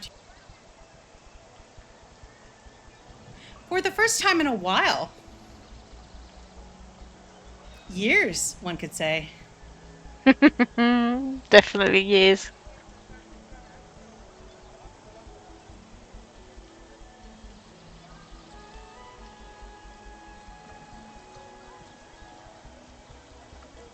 Yeah, I don't think Terel's had a bath since we first started this campaign. You did have a bath at that place right outside of Succumber? Yeah. That's it. Yeah. Like, Oh yeah, sorry. Where the Maiden Dances, that one was kind of a nice inn.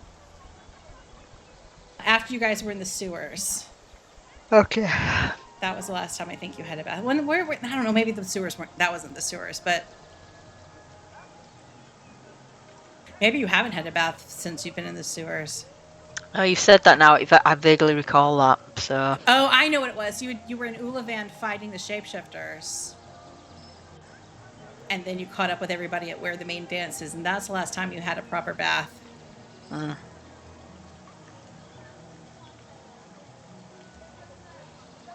Which was at least a week ago in this campaign. So either way, we're probably a bit pongy. I'm looking at the calendar.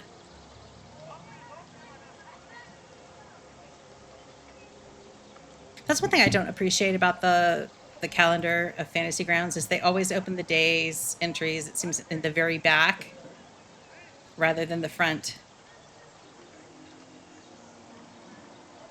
And then you have to like minimize everything to look at it. Oh, like more than 2 weeks ago.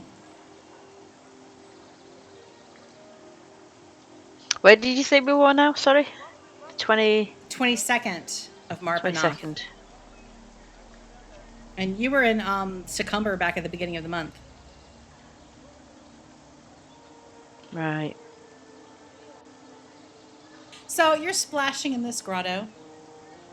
There's a little waterfall, so like it makes it easy to rinse your hair.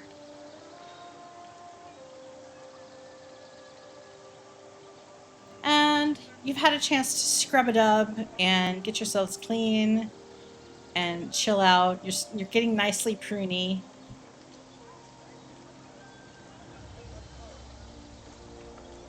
And everyone make a nature check. Or Arcana. Arcana works too. Oh, can I do Arcana? Yes, Kai, you can do Arcana. Obviously too busy with the water. Oh, nice. Much better. So Much yeah, better. Terel is super, super focused. Like now that you've scrubbed out your nooks and crannies, you're starting to eye your armor and being like, how can I get that clean? How can I get my armor to this level? Yeah, I'm going to say that I sparkly? brought a little bag with like a brush and some oil So for yeah, the armor. you're still in the grotto, but you've got like your armor alongside, and you're brushing it, you're scrubbing and polishing all the little joins on your armor to try to get it sparkly clean. And to smell better. Yeah. Yelena, you're in there enjoying the grotto, but like you feel like there's something you're not quite picking up about your surroundings. Like maybe it's your culty spider sense, but something's like tingling at you. But Kai, with a 23 Arcana check, you start to realize that these aren't just grottos. You're pretty sure there's something in the water with you.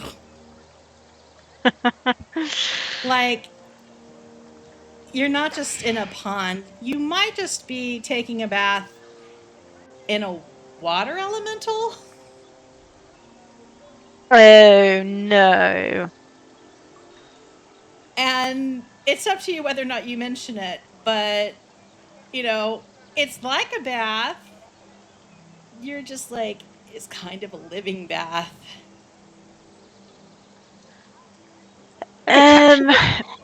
Wait, like a sentient being? Like we've taken all our clothes off and sat inside? Yeah. Oh no. It's water. It's made out of water. And the waterfall is coming down, and you're eyeing that, and you think, okay, well, that's water, but there seems to be something misty in the waterfall as well. Like maybe there's some little eddy elementals floating around, bubbling in there as well.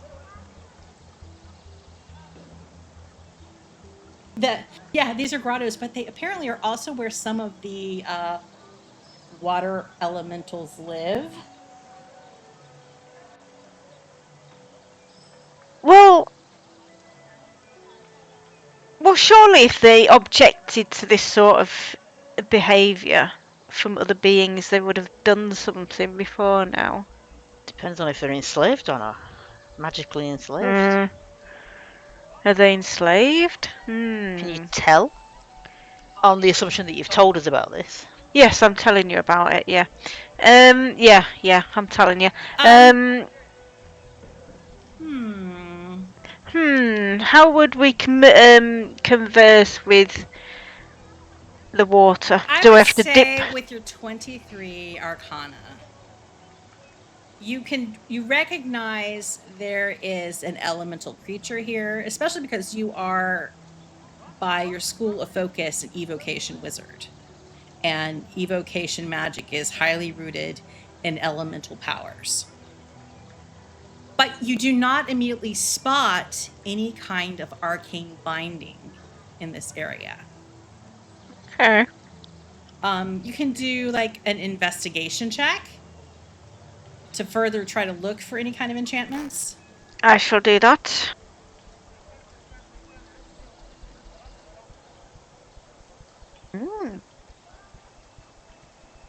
Consistency. Yeah. So with a 23, you do okay. After hunting around in your skivvies, you like get out of the grotto, and you're like poking around and everything. And near the waterfall, you do pick out some runes beneath moss, but they don't seem to be binding in nature. They do seem to be an enchantment, and you think it has something to do with how the water keeps flowing. Like you Okay. don't think it has anything to do with these water elementals. You do think it has to do with like a move water kind of situation. Like there are some enchantments here that control the plumbing. Okay, but Of I this don't town. know what the actual runes mean. No. No, not No. specifically. So, can I take? Have I got any supplies with me? I was going to take a pencil rubbing of the runes. Do you think I could do that? You've got I've got my a postcards. pencil. Sorry, what did you say?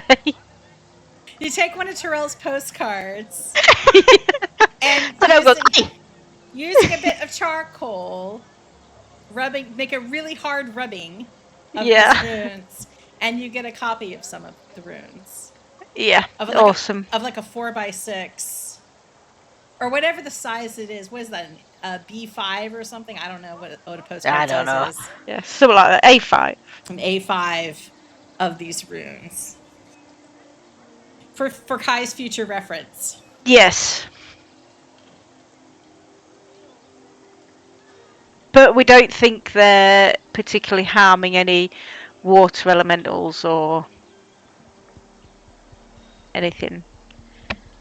A little fish pops up. This time it is a salmon. Pops up in the grotto pool, and you hear a little glubby voice say, You're out of the water. Is there a problem? Can I help you? May I assist? Well, I was just wondering about the water and where it comes from and how it keeps flowing. Oh, well, there are a series of enchantments on Loudwater. What kind of enchantments? Well, I'm not sure anyone quite knows the specifics. They are very ancient. Are you familiar with the history of our fair town? Not really. Everybody make a history check.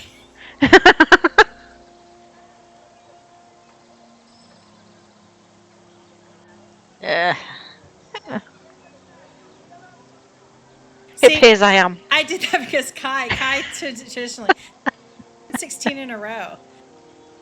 Aye. It's bizarre, isn't it? Yeah. And Kai, you say you don't know anything about history, but your uncle was pretty specific in teaching you a lot about surfacer history. Because it's all part of like better understanding the surfacers so that, ultimately they can be subjugated. But you are aware that at least this area at some point in time in past millennia, there was an elvish empire in this area named Erlon. I don't know if you want me to spell that. There's a bunch of N's in it. Erlon. Erlon, Erlane, something like that. It was an ancient dwarven empire, and it no longer exists. But they did a lot of magic, and that stretched from parts almost like bordering on where Succumber is, south, up to where Silvery Moon now is in the north, like where near Oakshield, like where Terel grew up. So, basically the expanse of the High Forest, there was a elvish empire. And now you think about it, those runes probably did look a little bit elvish. I mean, I speak Elvish. Can I read Elvish? Am I part elf? You are part elf.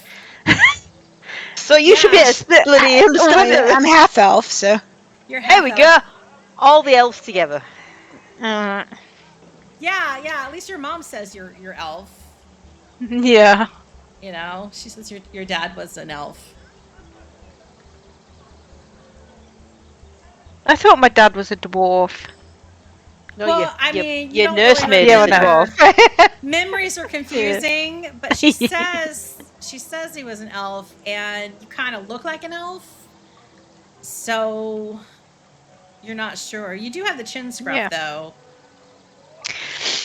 Yeah, it's not quite dwarven beard, though, is it? Yeah. So, right, okay. So potentially we understand what these. Well, we could find out what these runes mean, or figure them out. I think it would take a little bit of study. Yeah, but it's like ancient magic. So, should I try and talk to a water elemental? Could you ask the fish about it? I could ask the fish about the water elementals in the water. So you led on to the fish. You're like, well, like I know about the Erlon Empire. I mean, this has something to do with that. And the fish is like, well, yeah, yes, we think it has. Like, they founded this city. There were 9 elven families in the age of that empire that founded what became Loudwater, and we believe they enchanted aspects of it to manage the water. And even though Empire no longer stands, their enchantments have become their legacy. Okay. That and the school across from the woodlands.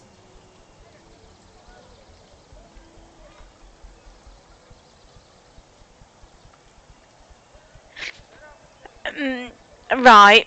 And the fish lets out like this like elvish name. It's like Velti'enorethal. Yeah.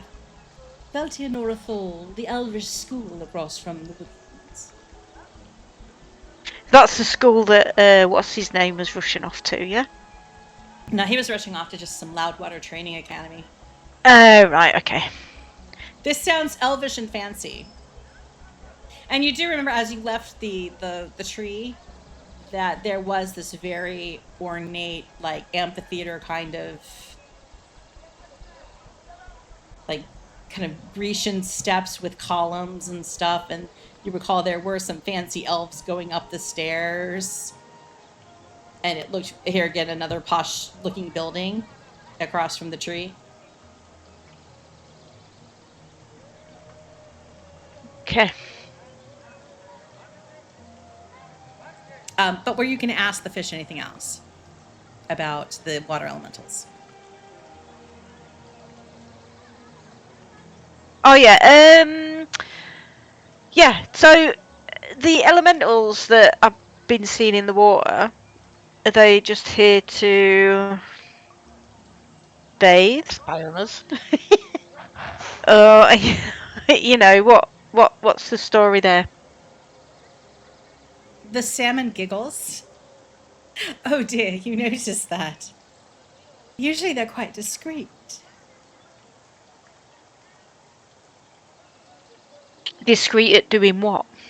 Well, some of these grottos are rather their natural habitat. And, they sometimes the water elementals require a little nap here and there, and when they're sleeping, they don't really do anyone harm. And they need to go somewhere. So it is a bit understood by those in the know that at any given time in the grottos, you might have a little spirit floating around with you. So we're bathing in somebody's house.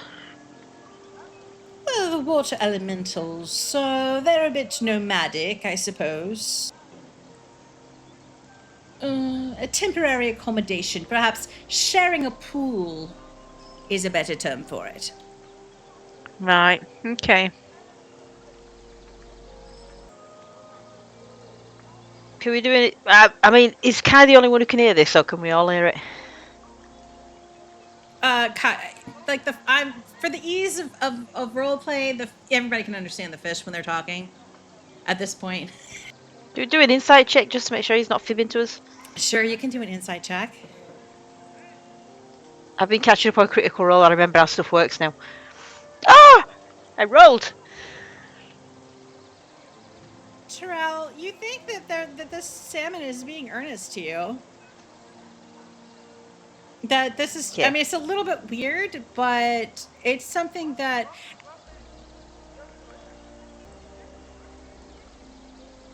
but the fish doesn't seem to think anything of sharing a bath with other swimming watery creatures.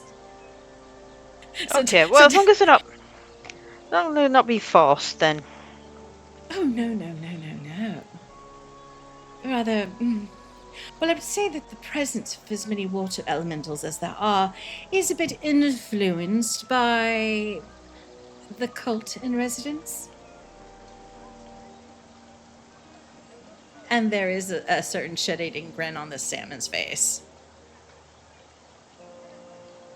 Okay.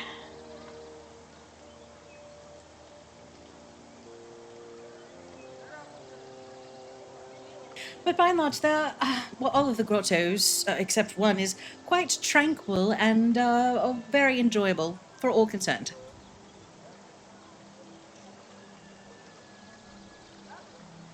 All but one. Oh, the Grotto of Tragedy. But everyone gives that one a wide berth. We don't twit it out. What happened? Well, it has a bit of a history of misfortune. Okay. Greeting those who venture there. It is advised if one must go, sometimes there are groups are a bit morbid and curiosity tourists and the such. They want to check out this historical place. Never go there alone, though. It is always advised to not go alone. Groups, though. Groups Okay. have managed to visit quite safely. And the fish kind of puts one fin up to its mouth, like it's confiding. There's been quite a few people who have gone to the Grotto of Tragedy to end their life upon this mortal coil, as it were. It's quite sad, and makes the waters a bit tainted. Okay. Just out of interest, if we wanted to peek at it, where would that be? Oh, I really, I shouldn't have said anything. Now I've gone and given you ideas. It's really, really not that nice. Yeah, but even so. It is the grotto that is a bit closed off. There is a closed gate to access. But you must promise me, vow to me, that you will not go there alone. None of you will go there alone, because if it is found that while you were our guests here in Loudwater, that you were encouraged to go to the Grotto of Tragedy alone, well, I do not think that would go over well. It's just the worst. Might affect my rating as a fish host. Terel's thinking that since if she was going to go there, she would go with Kai and Yelena. She wouldn't be alone, so she's going to promise that she will not go alone.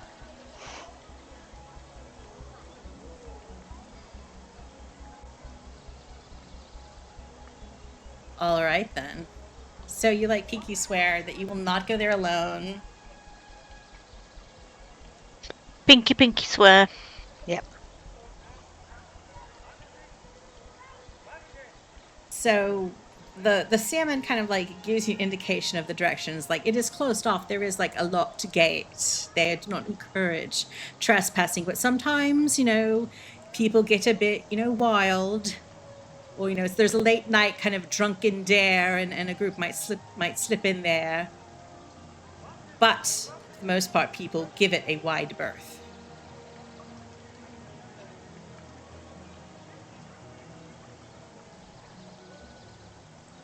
Okay.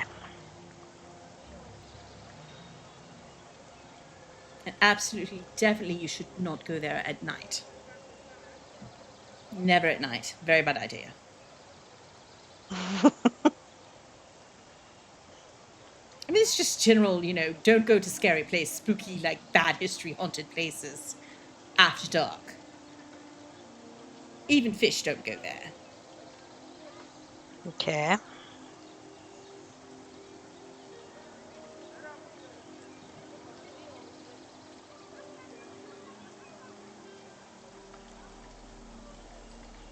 Look at the other two. I suppose if we get bored.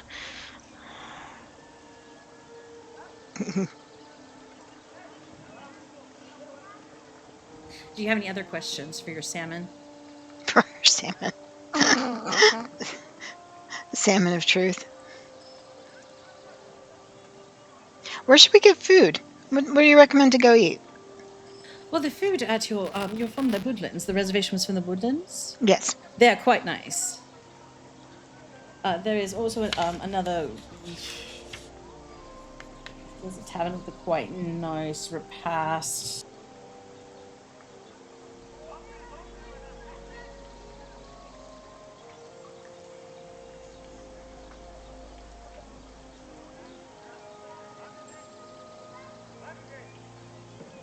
Glawlear's. That's just a tavern. It's a rather nice establishment. And there's like another inn, not quite the competition, but called the Bookworm's Inn. They do a nice little spread, but it's not quite as fine as the Woodlands. The Woodlands is the place to go, the place to be seen, the place in the know. Otherwise, you'd have to be invited, to one of the elvish households, I think, to do finer.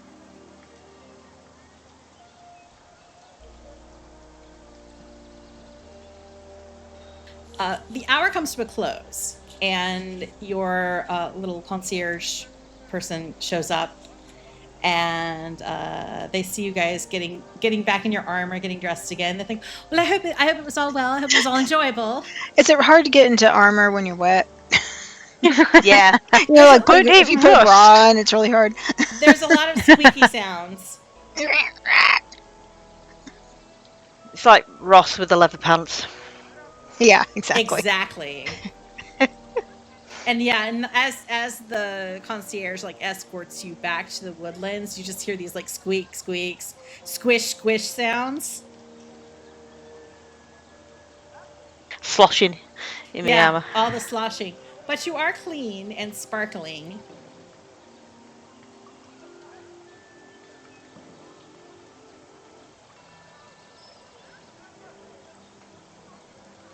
And as they usher you back, you see, when you reach the tree, you look anew at that school with the long elvish name.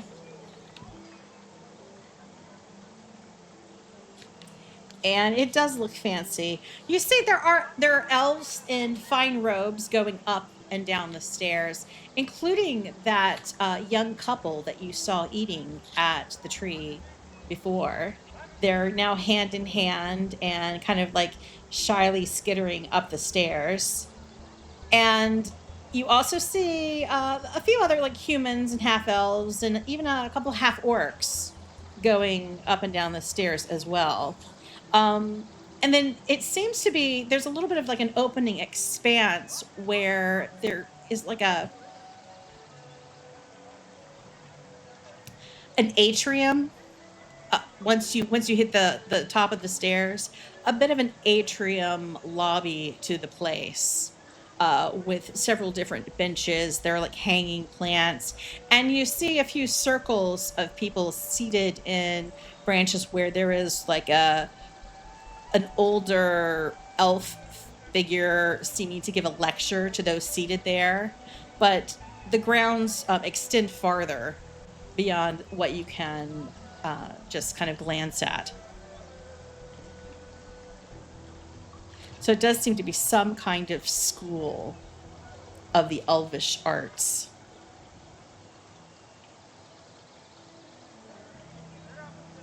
And then beside that little lecture, on the opposite side of the forefront of that atrium, you see a few lines of figures. Most of them are elvish. And it's almost like a dance class or Tai Chi, and that they are Each of them is assuming a sequence of forms.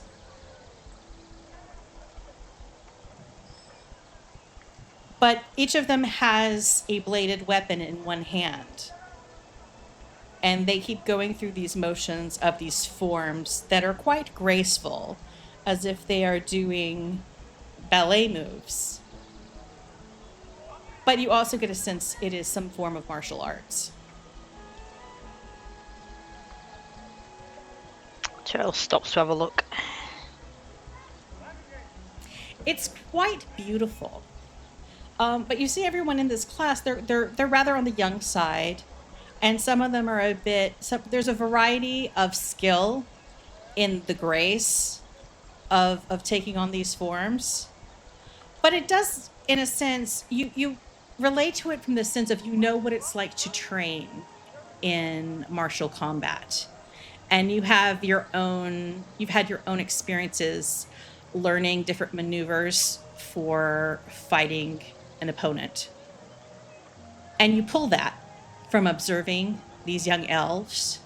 But you also spot that the woman who is leading this class is sort of like a middle-aged elven woman with long chestnut hair.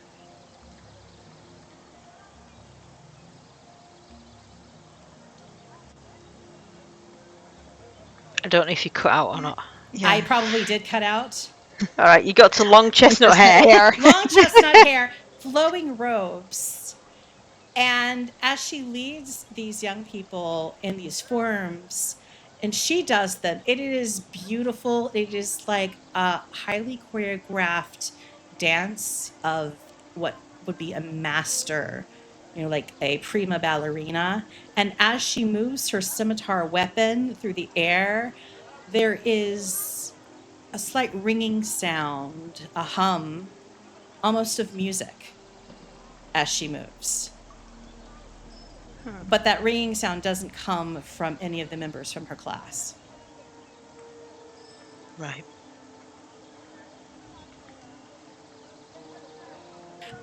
Once you've reached the woodlands and your concierge said, now, you were interested in some shopping, yes. Can I take you to the nearest stores and leave you to get your purchases in, do some window shop? Yeah. Do we want to go do some shopping? Yeah, let's do that. Yeah. Yeah.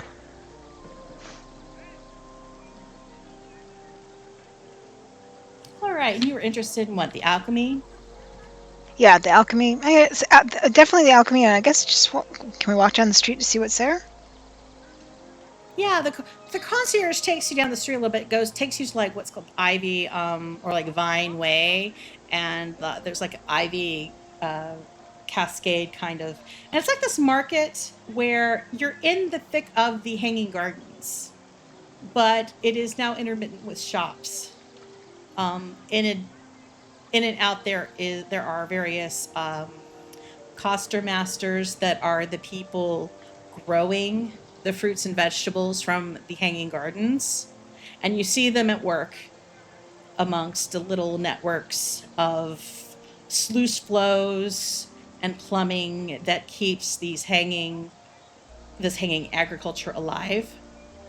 And then down below, there's various little shops and carts and storefronts.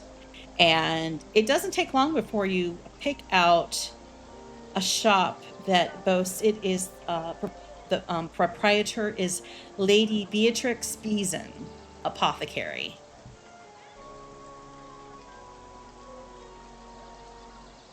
No, I guess that's what Kai needs.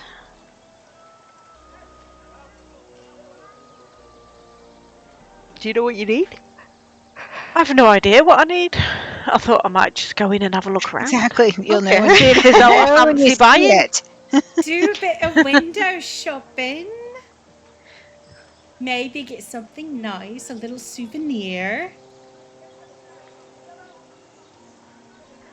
Yeah, so do we go? Are we in the apothecary? Do we go in? Yeah, we'll go in. So yeah, did you all enter? So you enter the apothecary, And you do. There's like a little ringing on the door, and you step in, and it's like this large kind of stone outcropping of rock, like a pale pink quartz marble, and kind of littered around this marble are little patches of colorful wildflowers.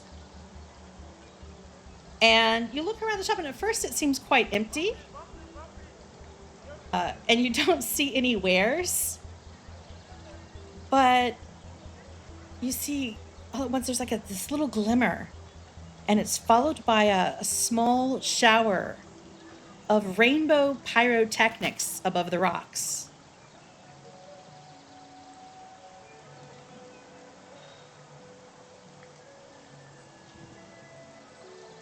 Fancy. Everyone do a perception check. Am I still trailing grass and Yes. fungus? Right.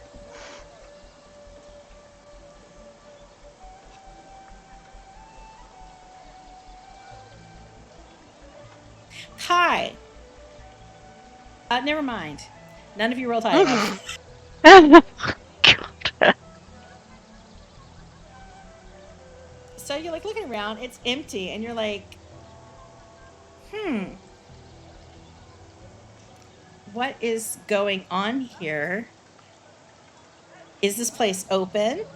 And all of a sudden, there is a little bit of movement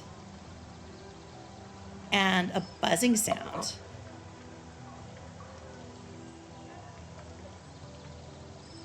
And all of a sudden you realize there's this very familiar sound, as if it's the sound of a beehive, large flying insects. And you see, like, out of the rock, like little places in the rock, a whole little swarm of bees appears. And then you realize, like, oh, in between little pockets between where these two rocks meet, there is an actual beehive. There's beeswax, and some of it is like strangely multicolored, and these bees come out of it. And at first you're a little bit tense, because the last time you saw multicolored wax related to bees, it was when you rescued Rushver, and the bees were like very ginormous, and the strange colored wax was very green, and it was like acidic and not super cool, and a little bit frightening maybe. But so at first you're like a little bit tense, but then the bees just start to fly around rather in a furious, chaotic swarm. They start to form a little drum lines, and there's this like rat-a-tat-tat-tat-tat-tat-tat of the bees, and some of them seem to pull out like little teeny trumpets, and they start to kind of go like and Props. and they line up, and there's like this little placard between them that they like pull out, like a little tableau, and it says, "Presenting Lady Beatrice Beezen." And you see this normal bee, like well, it's not a normal bee, it's a larger than normal bee, a honeybee, maybe about 10 centimeters long. So it's very large for a bee, but nowhere on the scale of the Fey queen bee. And she seems to kind of emit this little pink fuzzy air. In fact, I think I have a picture somewhere for your reference.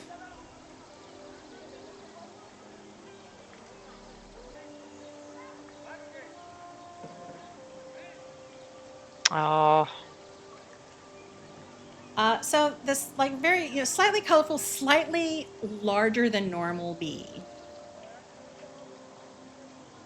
She's wearing a nice little, I mean, it's not in the picture, but she's wearing a little bit of a tiara on her head. And once the little kind of trumpet kazoos die down, the drones surrounding her and the workers surrounding her kind of lose their formation, and they go back in the rock, but the little bee stays with you.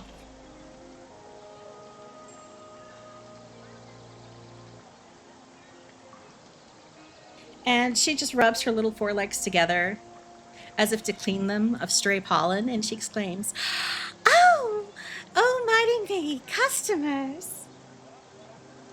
What can I do for you?"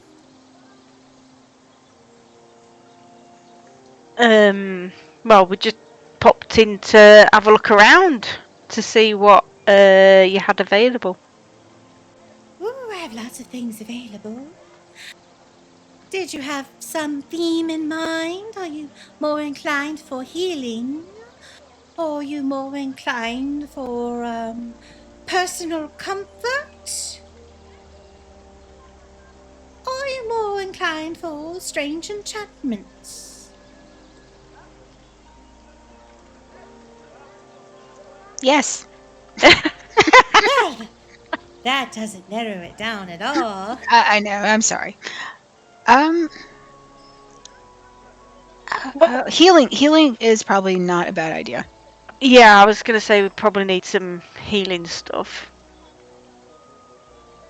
Well, I have a few powerful potions of healing that I have stocked away. I can also make them on order, but it does take a matter of a day. If you need more, I make them myself. At this point, you notice like a little bit of pink fluid kind of drips out from her, like her stinger.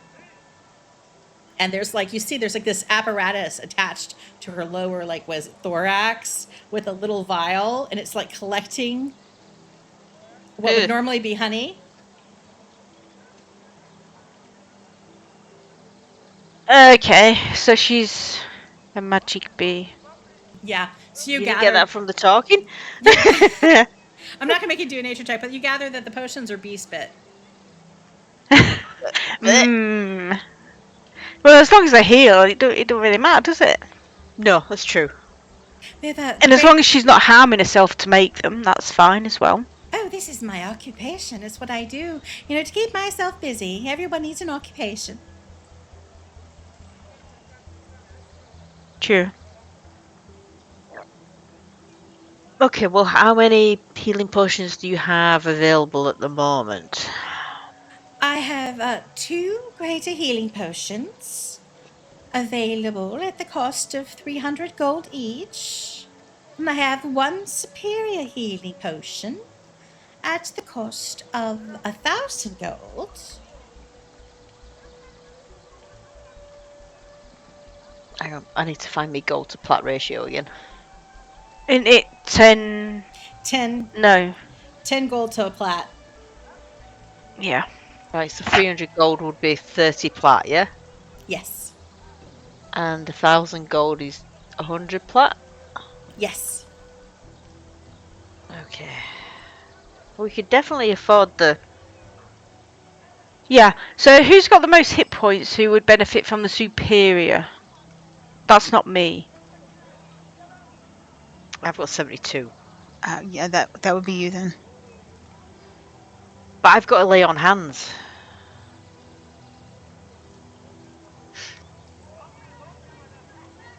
For reference, we'll say that a superior healing potion heals 8d4 plus 8 hit points. Wow. Wow. So we could buy it and save it for when we've got a few levels. Yeah. Mm-hmm. If you consider that, like, for a d4 on average would be 2, so it'd be Okay, so it was 1 superior and 2... greater, and the greater is, I think it's 6. No, it's 4d4 plus 4. So on average, it would do 12 points of healing. Ah, right, so you said 8d4 before, not 84. Yeah, 8d4. No, it's not a Yeah, potion. I heard Yeah, that too. 8d4. Cool. I'm sorry. Okay. That's what Yeah, I I heard 84. I'm glad it's not just that me. excited. Now I understand. Right, well, okay. Or should we buy them, do you think? I mean, they're handy to have, and we do have a fair bit. I mean, I've got 300 plat. I've got 406 plat. Wow. So I could pay for the superior. Okay, we could buy a greater each. And then we just stash them. Because, I mean, we either take them ourselves or we give them to someone else if they're in trouble. So it doesn't really matter who's got what.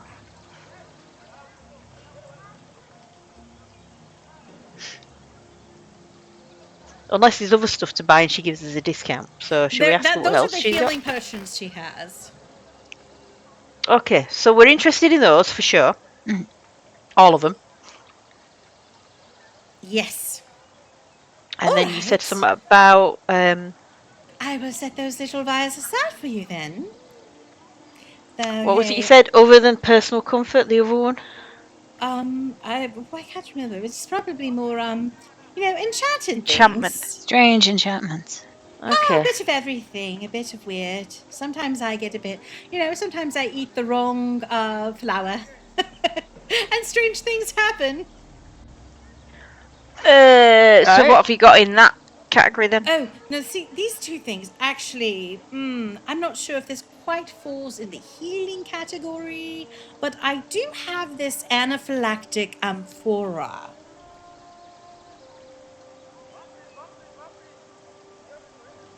Come again? Oh, never mind. Oh, I forgot. That's mislabeled.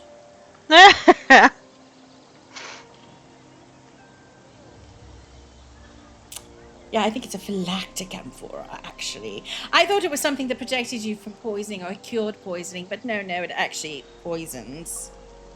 Right, yeah, Oh, put dear. that. Oh, dear. Yeah. There's this nectar of purification, though, that would purify food or drink when poured over food or in a liquid. I don't know if you go about getting poisoned a lot. Not yet. Any kind of food purity issues. Well, there was that tea that somebody made me drink at that one time. Oh yeah, that didn't do us well. Actually, it would work out good, though, didn't it? Yeah, it did. And on that poison theme, I have a potion of poison resistance.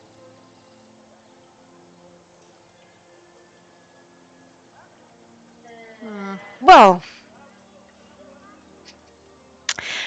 poison resistance, you would only take that if you knew you were going to get poisoned, which is highly unlikely, isn't it? I mean, if you were going to Is go it- to, like, I don't know, a place where there were a lot of snakes or a bunch of spiders or a bunch of rogues with, like, poisoned knives. Yeah. If you were going to a dinner and you didn't know if, you were going to be fed food that was on the up and up. like, I guess possibly tonight. When I got turned into a goose by any chance, that might have been handy back then. Oh, I don't... Well, is that a curse or poison? That was like Being a turned curse. into a goose, I don't think is poisoning, though. I think that's rather a transmutation. I don't have a potion of transmutation resistance, I'm afraid. Okay. You see her, she pulls out like a little notepad and she like makes a note of that. Future research, future product development. I suppose we could take the potion of poison resist just in case, Yeah. couldn't we? I think it's not a bad idea. Yeah, add that to the Are basket. Are you concerned about your food though? Is that what I'm getting? You think you're going to be poisoned? We are going to that. The nectar purification might be for you, and it's far cheaper. I'm just thinking about when we go to the cultists. I am too. No, for a minute there, I thought it was gonna be little test strips. You can put it into food and see if it. Like a litmus test. Yeah, exactly. So what's the other thing that you say is cheaper? Oh, the nectar purification. You just add it to your food and drink, and it purifies any poison. I We like could it. take some of that as well. That's yeah.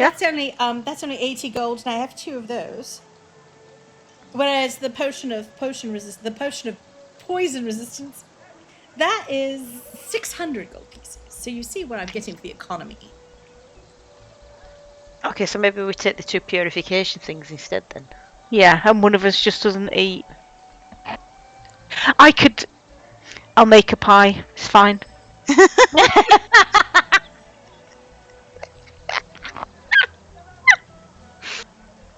Now, Look to know how you're going to explain that. Oh, just assume, like, is it a potluck we're going to? We should bring a bunch of pies. Yeah. Well, exactly. Well, I was thinking you shouldn't really go anywhere empty-handed, so I'd probably take the pie anyway. So as a gift, as a gift, yeah. just how are you gonna? Because this is gonna be underwater, so how are you gonna keep it dry? Well, surely the eating won't be underwater as well. You see the bees like, I have a lovely collection of beeswax towels. They're all the rage. They're reusable.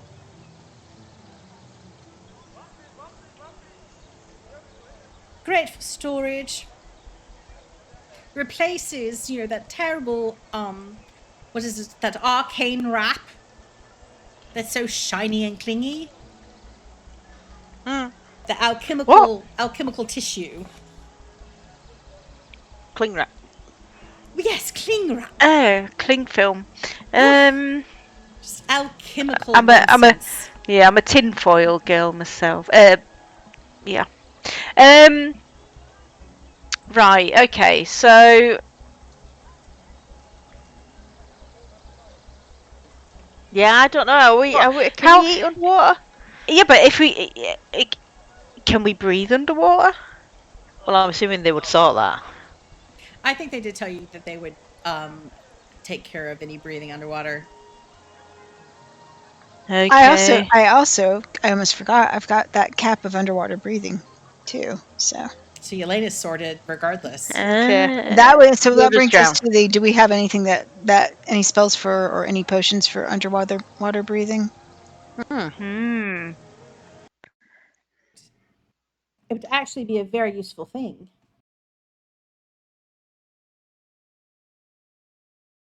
My sound just died. My sound just increased. Yeah, but I thought that. I was like, did I hit somewhere? Yeah. So yeah, Bonnie's sound went, and we all got it. I know you can still hear me though. It's just like Yeah. whatever's controlling the player just died playing the background music. And I could hear it actually go away. The sound's changed. Can you hear me now? We can Can hear hear you. you. I'm not sure what happened there. That's very weird. Wait, you guys talk again. Hello. Okay, so you're still being Hello. recorded. It's just something happened with the back. But let's just continue. What were we talking about? What were you saying to the bee? Underwater action potion type thing. I'm afraid that is not something I've invested in, and it's probably very short-sighted of me, given that well, we're built upon water. Yeah. I suppose it's because I can fly. I don't really think about it very much. So you don't have any of those. What else have you got? What is within this personal comfort category you've got? Well, I have a tincture of personal comfort. If you believe you're going to be traveling into places that have extreme environmental effects, like some place that's very hot or some place that's very cold, it will mitigate the effect of like very high or very low temperatures for a full day. How much is that? Well, that's about 220 gold. How many of them have you got? I have 2.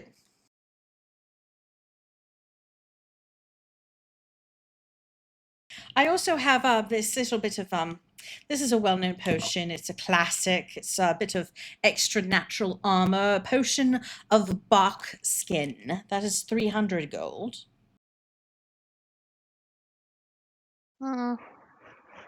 And for those feisty sorts of people, I have this potion of quills. It's not so much about your personal comfort. Well, it is your personal comfort, but no one else's. Because when you drink this potion, little spines protrude from your skin, and it defends you if you get into a bit of a rumble. Anyone who tries to grapple you, well, they feel it, don't they? Hmm.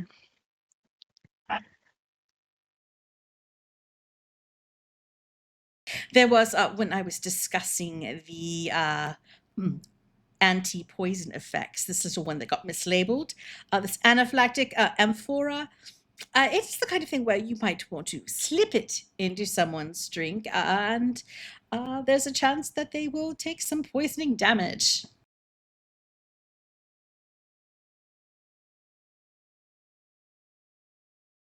A nice chunk of it, 5d6 of it. That's not 56, that is 5d6.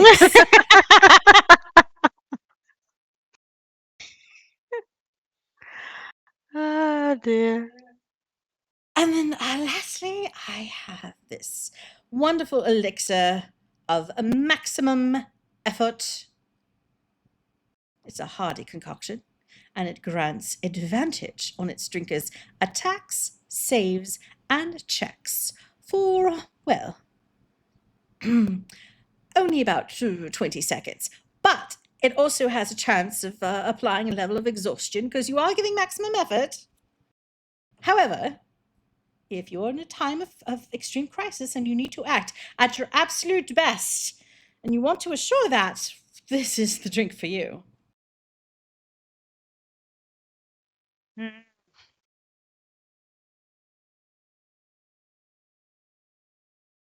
None of them really grabbed me.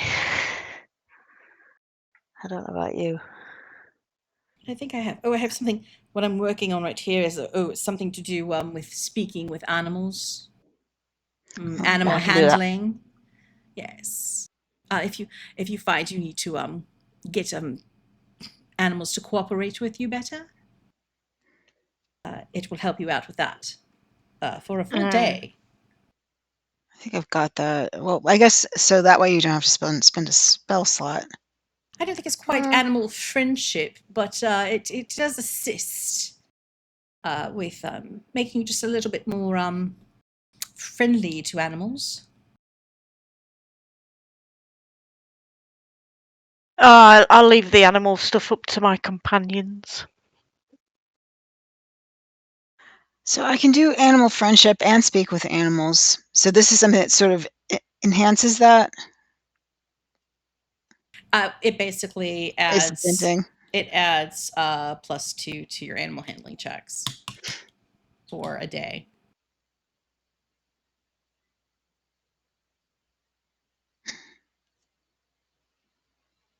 I know, right now I don't see a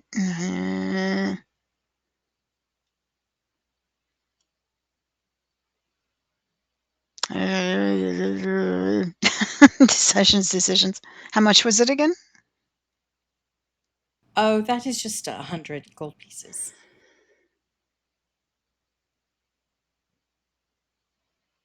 So what have we got so far? We've got I think what I have in your basket is 2 greater healing potions at 300 each, Mhm. 1 superior healing potion at 1,000 gold pieces, and 2 nectars of purification at 80 gold pieces each. There was a certain indecision, I think, about the potion of poison resistance. yeah, the purification one. I think we wanted to, or the food purification one. I think we wanted a couple of those. Yes, there Yeah, were that 2 was of them the. available. Well, we might as well take the potion of poison resist as well, aren't we? Because, Yeah, just in case. just in case. No question about. Do you have to take that before you get poisoned, or can you take it after you've been poisoned? The potion of poison resistance is for before you are poisoned. It basically reduces any poison damage, lessens the effect of poisoning. So basically, Yeah. halves poison damage. think I've got some that removes poison. Hang on. If you've been poisoned. Like at some point, your lay on hands will remove poison or disease, I think. Yeah, I thought I had something else that did it as well. That's usually for like removing the poisoned condition. Oh, lesser restoration. That's the poison condition, which will make you be at disadvantage on like saving throws and stuff, I believe. Or checks. Okay. Whereas poison damage is like poison damage. It's like when Yelena shoots a poison arrow at somebody and it just does poison damage. Though there's also a saving throw sometimes to check and see if you acquire the poisoned condition as well, which makes you kind of like sluggish on checks and saving throws. Okay. So the resistance will help with the damage, but not with the condition. Gotcha. Right, then it's up to you if you think that's worth taking.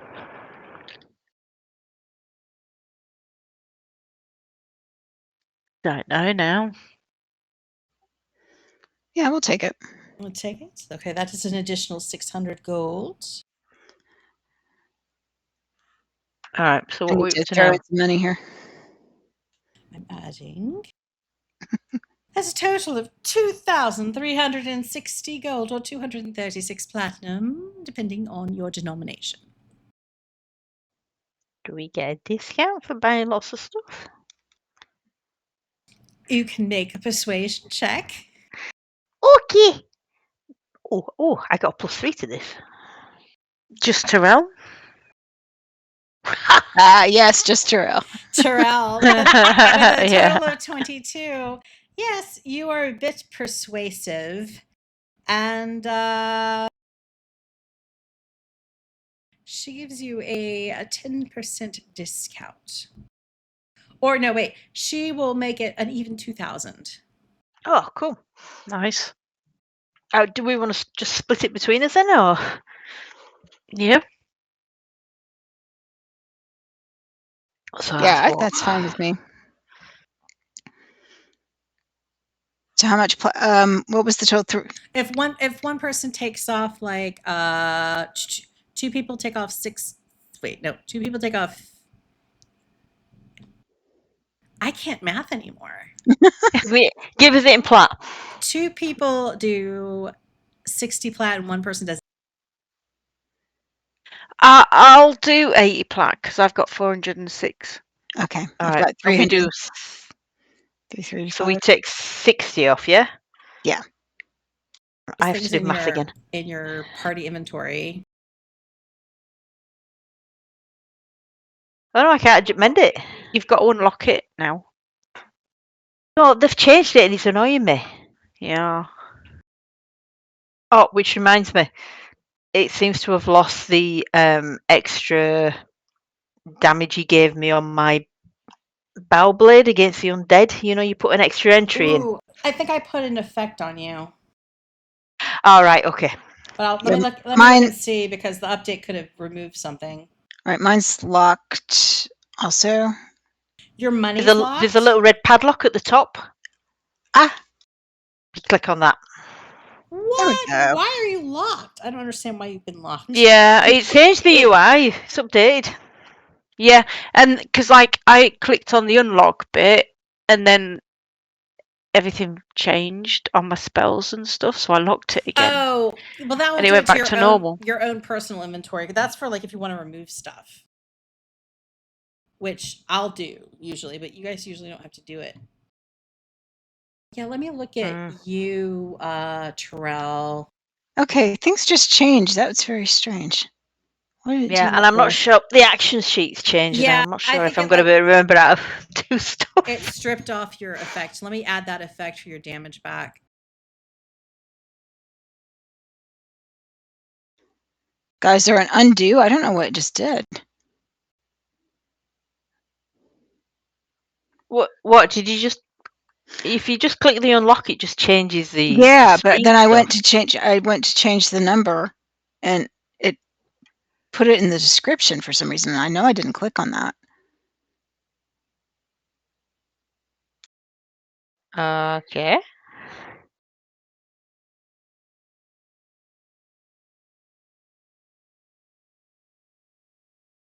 Right. Shall I take the greater healing? Since I have more hit points, I should last longer. So I'll take one of them. One of you guys take the superior healing. Yelena,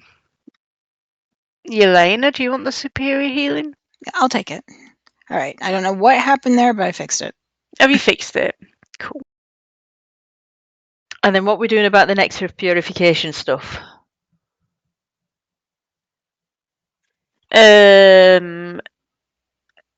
I feel like potentially someone sneaky needs them. If we need to stick it in as food. Oh yeah, you know, I am working on the. That is really annoying. I don't know why it's like that. Like, I couldn't even edit it when it's locked. That's bullshit. Okay. I'm going to strongly protest this to the authorities. Yelena, you're working on what? Sorry. Was I working on the sleight of hand? Do I have that yet? You Was do. that slide- You should be proficient with sleight of hand. Yeah, I think I did change that last time, didn't I? You finished it last Yeah, time. sure you finished the book, yeah. I didn't think about that. So if you don't have it, you do have it marked as proficient. So Okay. So you take the nectar then, yeah? All right, I'll take that. Times 2. Do you want to take the poison resist? Yeah. Shall I take the reindeer jerky? you have things. You have things Yeah. marked as double proficient when they shouldn't be double proficient. Okay. And And then like your yeah, nature the and your superior survival healing. should just be single. I think there was something where I could be double proficient. I think you'd be like less proficient in other things.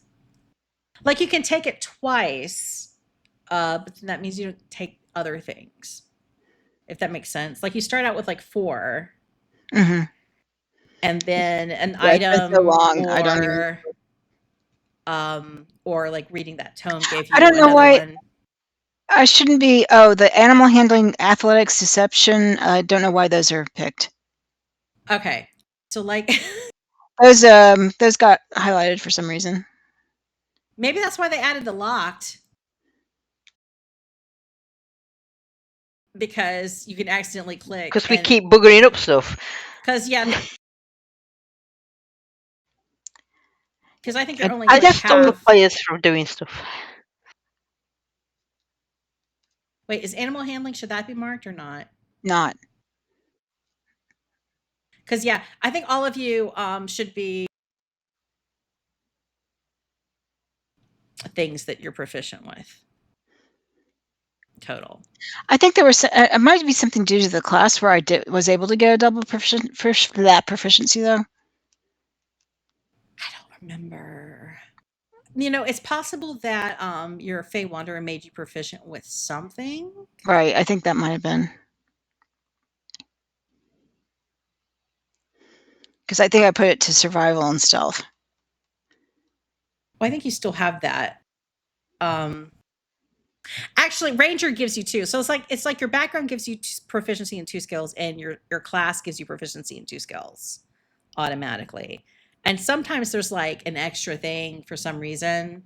And of course, there's the feat that will allow you to choose proficiency with 3 more things. And then some classes get even more proficiencies, like I think rogues and bards tend to get more.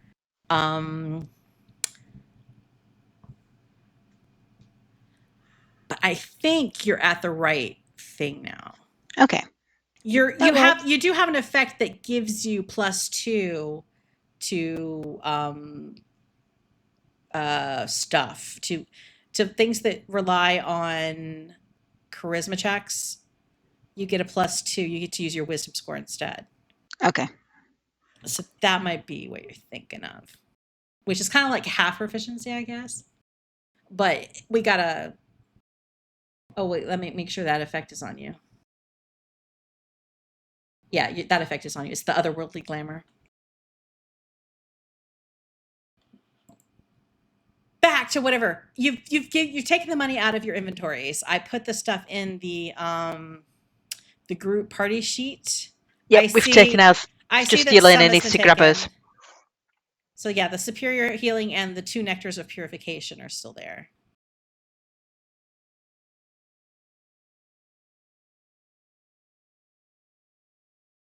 The bee bids you farewell. So I'm assuming your shopping is done. Goodbye.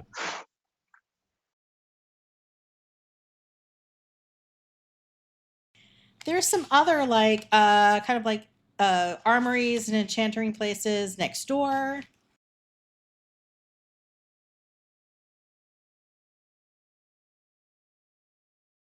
There's a whole bunch of shops. I don't know if you want to check out the armory place. I mean, I'm not sure if I can get any better than what I've got with the adamantine without spending an absolute shit ton of money, that's all. You're not made of money, are you? No, and I like my bow blade. What shield have I got?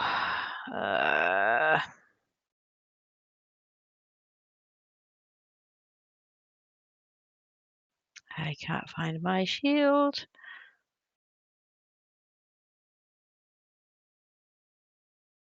Why is that not in my inventory? Oh, that just reminded me of an item I forgot to add to Fantasy Grounds. Okay, so you've loaded up at the alchemy shop. I can't see my shield in my inventory. Oh, is it the bulwark? Yes. Do you have a fancy shield?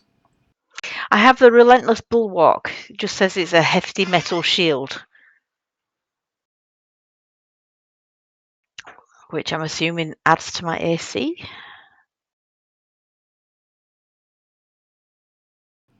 This is gross. I opened up the jerky instead. You can cast Shield of Faith with that. Oh, can I? Yeah. Oh, yeah, I can. Yeah. You can use an action to scroll down cast now. Shield of Faith, which is probably why you never use it. Because it requires an action. It's an action. I'd rather hit someone. And you can use your reaction to expend another. Yeah, you cut out.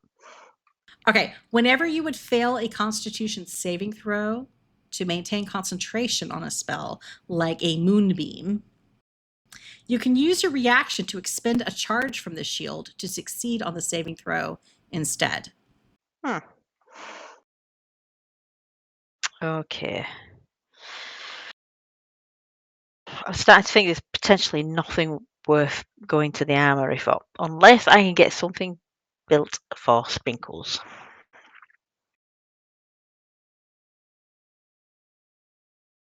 I can't remember. Did we give her some armor? I feel we did, didn't we? We also did, got yeah. some chainmail. She has like chainmail barding on Right. that's reflected in She's- her armor class. And she's, because it's only actually been 2 weeks in game time, then she's probably still a baby and she won't be able to wear anything heavier. She won't grow into big girl armor yet. No. So there's no point in doing that. So I'm thinking the armor is not worth me going to. So unless you guys need help. I'm too weak to wear armor. There's window shopping. You never know what might be there until you window shop. However, since it's almost time for the thing to end, for us to close up, I thought we had enough time if you did want to check in on that shop.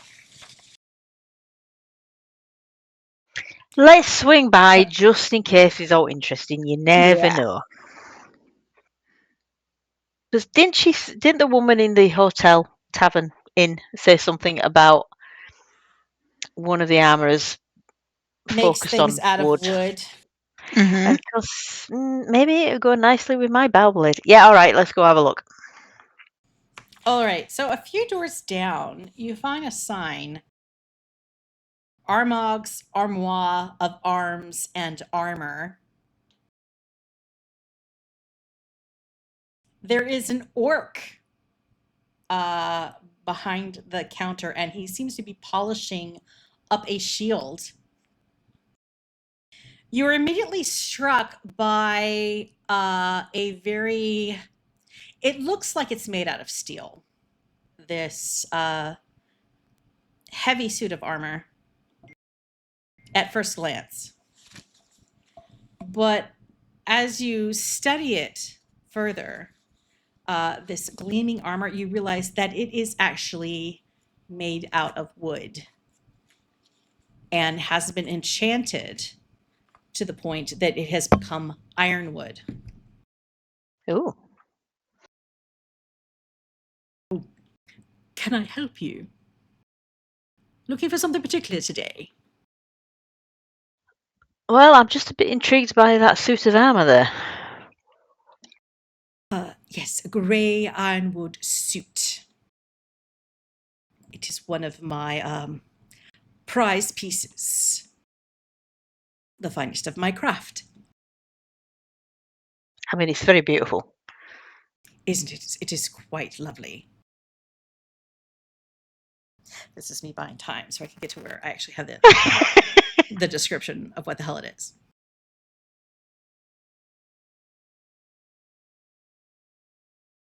You look strong enough to bear this armor. It does take. You cut out again, sorry. It takes someone of a strong disposition to carry, Okay. but it is quite good in terms of defense. Perhaps it is a full plate of armor.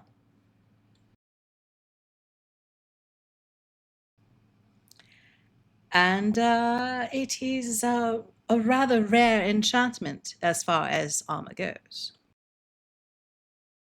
Okay. I'm going to say this grey ironwood suit. It is basically a +2.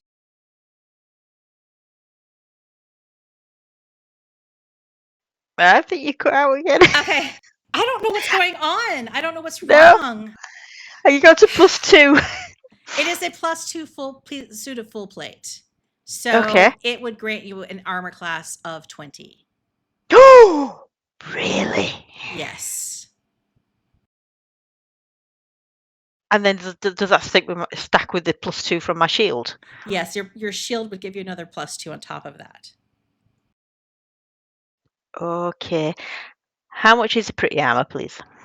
Oh, the beautiful armor is 5,000 gold pieces. Oh, It is my life's work. Okay, I don't have that much money. We also have an arrangement of, and he points, so there's like a cuirass that looks like it's been made out of a crab shell. There's another suit of, there's a suit of scale mail. For a little bit less, I have this armor of giant warding. And I have this other scale mail of acid resistance. And of course, mariner's armor, if you're the type who likes to go swimming. Not really, but I'm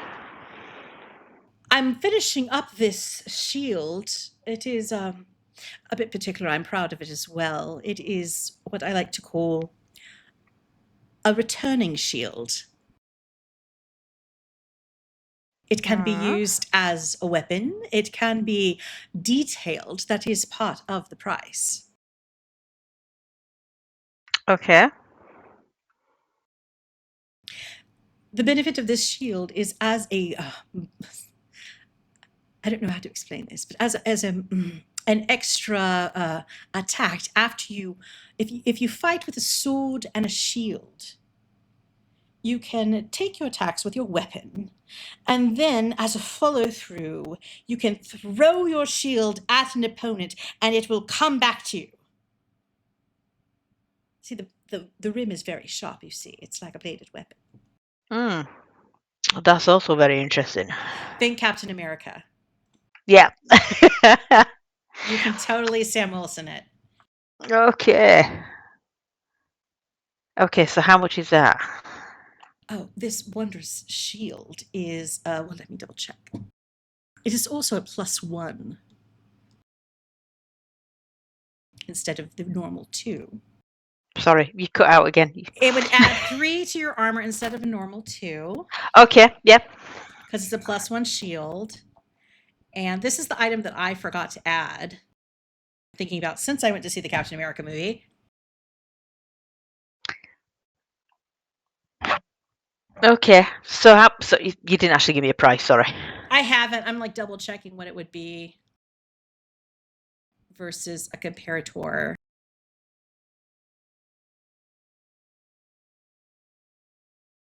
Currently trying to see what I can sell to raise enough I money for haven't the put armor as well. prices on anything. Jeez. Would you want to leave it till next time? And then It's going to be at least 500, but probably a bit more. gold. Yeah. Alright, so I'd be able to afford that in terms of plat. So I've got Okay. 250 plat. Yeah, it's going to be, let's say 700 gold. Right, so 70 plat. Okay. I could afford that, and it bumps my AC up and gives me a bit of extra like range damage. So And as you kind of settled on, well, I'll have that. As you kind of look longingly away from the armor and settle on the shield, but in the corner of your eye, you see this glistening collar. It's rather large, and it seems to be sparkling. It has a couple little bits in it of like jade and aquamarine sparkling in it. And it's very large, like it looks like it could almost fit around the neck of a horse. or an hour. Or even an owlbear. Okay. Point to that and say, "What's that?" Oh, well, there's quite a few people here who have favored mounts and pets, and in this dangerous world, you have to do everything you can to keep your beloved animals safe, yes? Mm-hmm. Collar of protection. It is enchanted to add a little bit to the armor of any creature that wears it. And it also improves their saving throws and skill checks. Wait, might be just, let me check. Might just be your saving throws. I mean, it's just extra protection, isn't it, for sprinkles? So This one I did add. So it does a +1 to AC and saving throws while attuned to the collar. okay. And how much is that? This is a 1,200 gold. Bloody hell, that's more than the shield. So that's 120 plat plus 70 plat is 190 plat. I can afford that. Yeah, go on. I'll take both of them. Right, 190 I'm platinum. now Or skinned. 1900 gold or 190 platinum. 190 plat. Okay, I'll put the collar of protection. We can't just put things on Sprinkles, but what I'll do is I will upgrade Sprinkles' armor class Okay. by 1. So she should have an armor class of 18 now. And I will make you a shield of returning.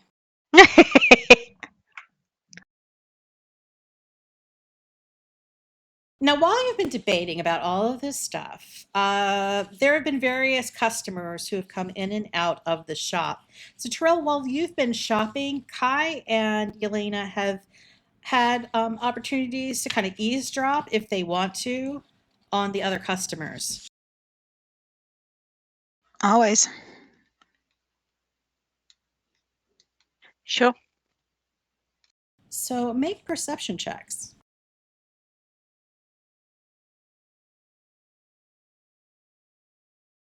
Oh, Right at the end, you did that to yourself. Oh. And Kai, did you roll? Oh, there you go. So Kai, Eyes asleep. So Kai, you like hear like gossiping about 2 things. One is that Likey turned somebody's daughter down for a date and said she wouldn't dally with somebody who doesn't have gills. And you also heard them talking about like for every alligator you see, there's 6 underwater. So that's what Kai picked up from the conversation. But Yelena,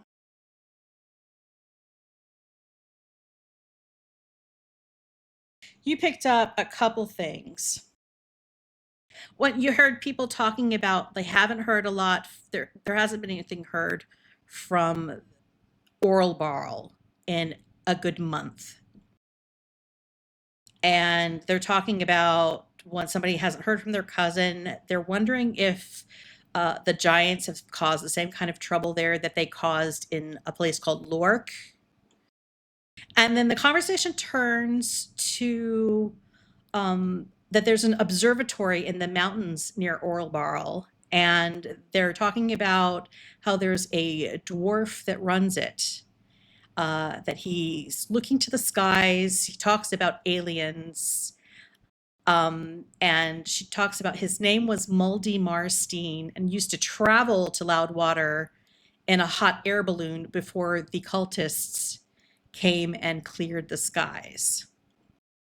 And Yelena, this immediately picks up to you because you know somebody named Muldy Marstein.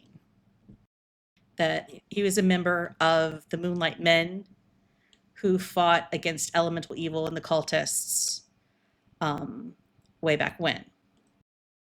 He was a little weird. And you remember, yeah, he was very much obsessed with aliens. Always claimed that like he was kidnapped by aliens in his youth, and that is why he could cast magic spells.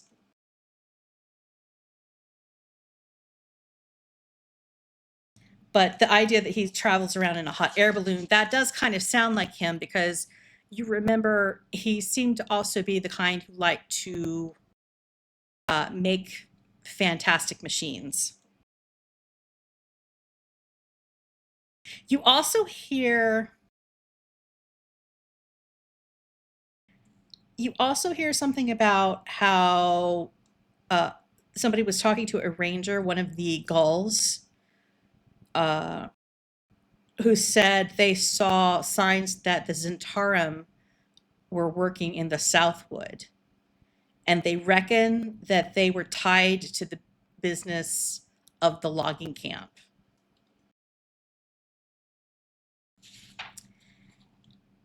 And then you hear gossip about the caravan. People, they're whispering under their breath when they see you, talking about how the caravan had a bunch of refugees from Zelbros. And they're all whispering about, oh, those Zelbrosan refugees better mind their manners. The first thing the cultists did was string up the Lady of Shadows and her gang. And they're talking about like this was a bandit, and there were bandits out of Zelbros that worked with her. And they're talking about how like these bandits used to demand protection money from people in Loudwater. And if people didn't pay up, they would take their kids and sell them off to either like the snake people in the marsh of Chilimber or bug people in the desert. They can't really remember what. And then like the other person is like, well, there's a bunch of kids with the caravan. And they're both like very shocked. They're like, oh, somebody's dad should have spared the silver. Obviously someone didn't pay up. So they're like very gossiping, and they think that the people from Zelbros are bad news. So the locals are kind of gossiping like they're looking forward to the caravan leaving town. In a snooty way.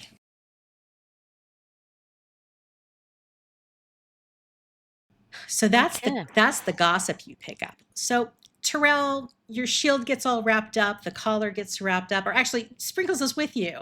So you put the collar on Sprinkles, it magically expands to fit her neck perfectly, and she kind of like shakes and wiggles, and she looks very proud and like kind of like does a little circle around in a prance because she's feeling very proud of herself. Nice. So you make your way back to the woodlands, and time passes, and unless there's something else you want to do before it is time for your dinner with the cultists. Can't think about anything. You go back to the woodlands, and Belliphauna is there, and she looks a little bit mulish, like I don't want to go to this dinner, y'all. She doesn't say y'all because she's not from the South. I don't want to go to this dinner. I feel kind of just gross about it. Oh, that's a nice shield. Thanks. But don't you think it'd be rude if we didn't go? Well, I mean, you can go. Gather information. And I'll just, not go. But you were invited too. It's underwater. Do you know what river touched means? No, I don't know what river touch means. And they keep calling me that, and I think that's very rude. Wouldn't you like to find out? Is she telling the truth? Do an insight check. Oh,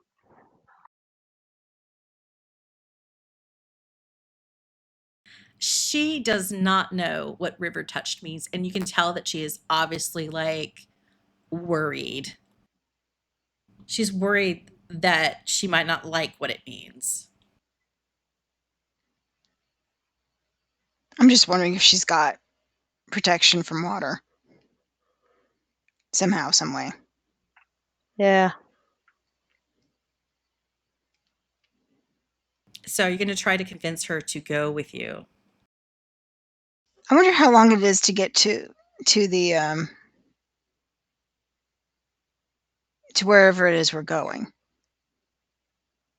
Well, I've asked around, and apparently it is subterranean or sub-riverarian. I don't know. We have to go. They're going to take us to the Lord's Hall and the High Hall Lord, whatever thing, the ziggurat. We go to the top of the ziggurat, and then we have to go to the bottom of the ziggurat because apparently there are these crypts in the bottom, and they cleaned out one of them. The others are sealed.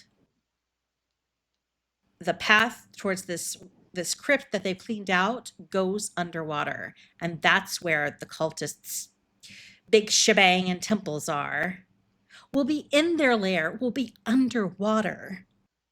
We'll be helpless for whatever they want. I mean, we won't be helpless.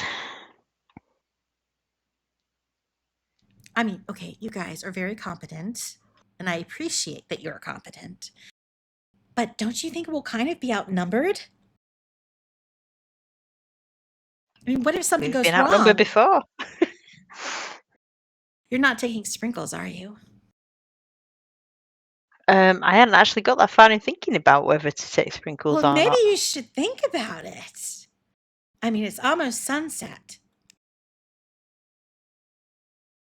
Do we take sprinkles? Well, maybe, I don't know. Okay, I'm trying to remember from the invite. Was it they definitely wanted Lady? Is she the guest of honor here, or is it us? They were definitely interested in her coming along.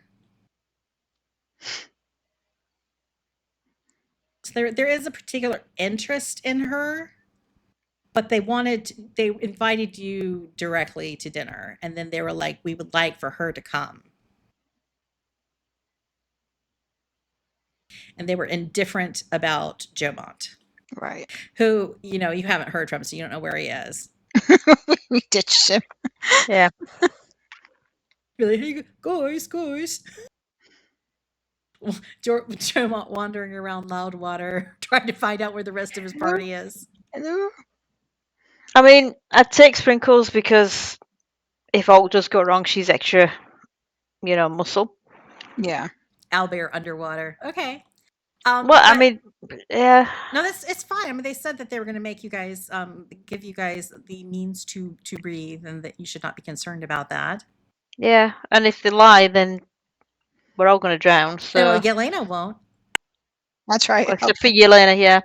No, we don't have underwater breathing potions. She can No. flip her cap between her and Sprinkles and save the owlbear. But it's like buddy breathing. Yeah. Yeah. Put the mask on the child first before securing your own mask. Other way around. You're supposed to do it. You're supposed to do yours your mask first. first. Oops. failure here. And then as for Belliphauna, it's like, I mean, it's up to her, isn't it? But if they've invited her, she's running the risk of upsetting them.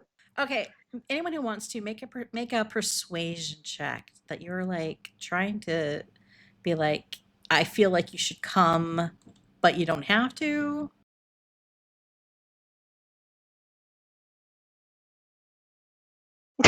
Did I don't Kai care. roll? Kai No, doesn't I don't care. care. Well, you needed like a 15 average, and you got that. And Kai hasn't ruined it, so she's like, okay, but I don't know. I'm not. I don't think I'm gonna eat anything. I don't know. I don't want to. I'll just listen. You guys talk. Okay, And you listen. You listen really close and see if you pick up on out. Yeah, sure. This is kind of freaking me out, but okay. And we're going to close it because I know we're running late now. And with that, you are escorted to the riverside as the sun begins to set. People usher you into the highest halls of the ziggurat. There's a lot of walking. You're getting kind of like tired after from all of those steps and climbing and stairs and going downhill and what's not before you finally kind of reach a destination. But you're going through these halls, and they're obviously like the official offices and a little bit of a palace. And there's also, you see some history painted on the walls, like this history of something called the Green Warden and tales of Maliki choosing the Green Warden to lead and protect Loudwater. And it goes through history of various Green Wardens up until about a century ago, ending off on a Green Warden that was an orc named Otar. And after that, the history just kind of ends. Then you start going to the lower levels into the crypts below the ziggurat, where things are dark and it's very chilly and damp here. There are obvious sealed stone barriers. And Kai, you pick up a hint of magic helping to keep those areas sealed off. But there is one out of 5 doors that eases open. You see that this used to be like a sepulcher area, but the crypt has been cleaned out. And so it's just sort of slightly like mossy, a little bit of like algae kind of clinging to the stone walls, and another flight of stairs that goes down, down until you reach a subterranean grotto. And here, Leaky pops her head out of the water and she looks around at all your faces and your happy little owlbear. And she says, "Oh, good. You're here. I'll lead you to dinner." And we'll start off with the whole dinner next time. Cool. Yay. Ugh. This is me being so disorganized.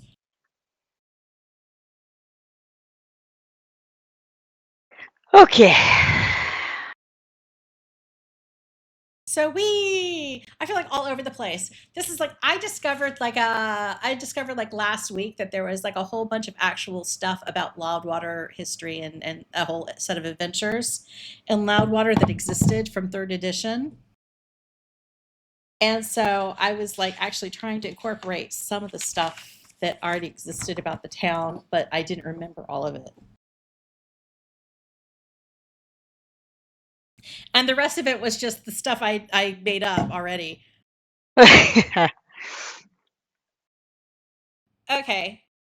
But I'm sorry the armor was too expensive. Nah, it's fine. But yeah, having ultimately like a 22 or a 23 armor would have been crazy. Y'all are already pretty unreasonable. Nah. And once you get level 7, you're going to be even worse. So next time we potentially play will be after our daylight savings time ends. Oh, So does that I think that's that you go forward? yeah, what oh no, we go back. Now we go No, forward. spring forward, fall Spring back. forward, fall back. Oh, we spring forward? Oh, okay. What do you Okay, guys that- do? When do you do it?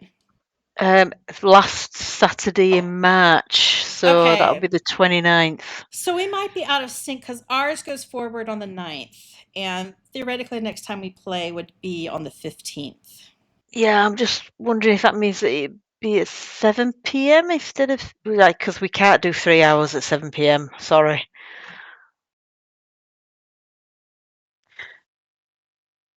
Uh, And you are like what? You're the 23rd or the 30th?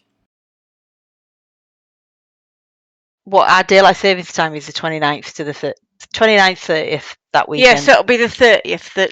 Yeah. The early hours of the 30th. Can you So- play on the 8th of March?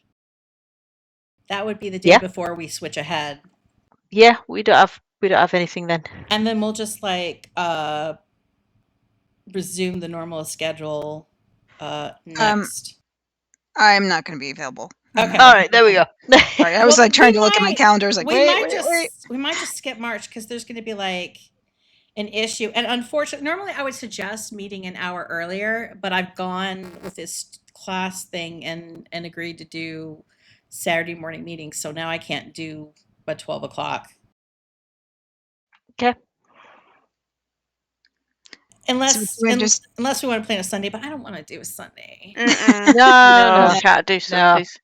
Do we just want to do April 5th? I think that's going to be what we have to do. I think that's the only way we can do it. Okay. Yeah, we're good for Oh, April 5th. fine.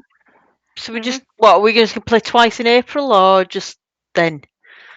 I'm willing to play twice in April. Yeah, I I'll think just that'd have be to get fine. my act together. But that'll be good. That means we might actually get out of this place. Well, see, it fits our style of play fine to be played twice in 1 month because we're probably going to be in the same place. And we Alright, might actually so- remember what we're doing the second time Yeah, we play. exactly. I'm going to put So- down the April 5th and 19th. Okay. Okay. Sweet.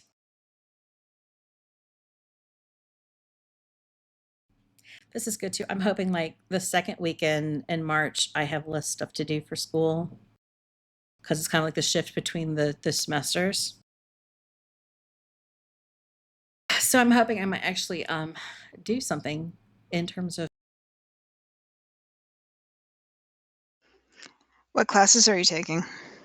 They're all having to do with clinical research. Good times.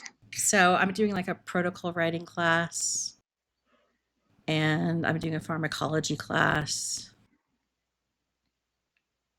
At least that's what I'll be doing then. I'm finishing up this other like clinical practice class.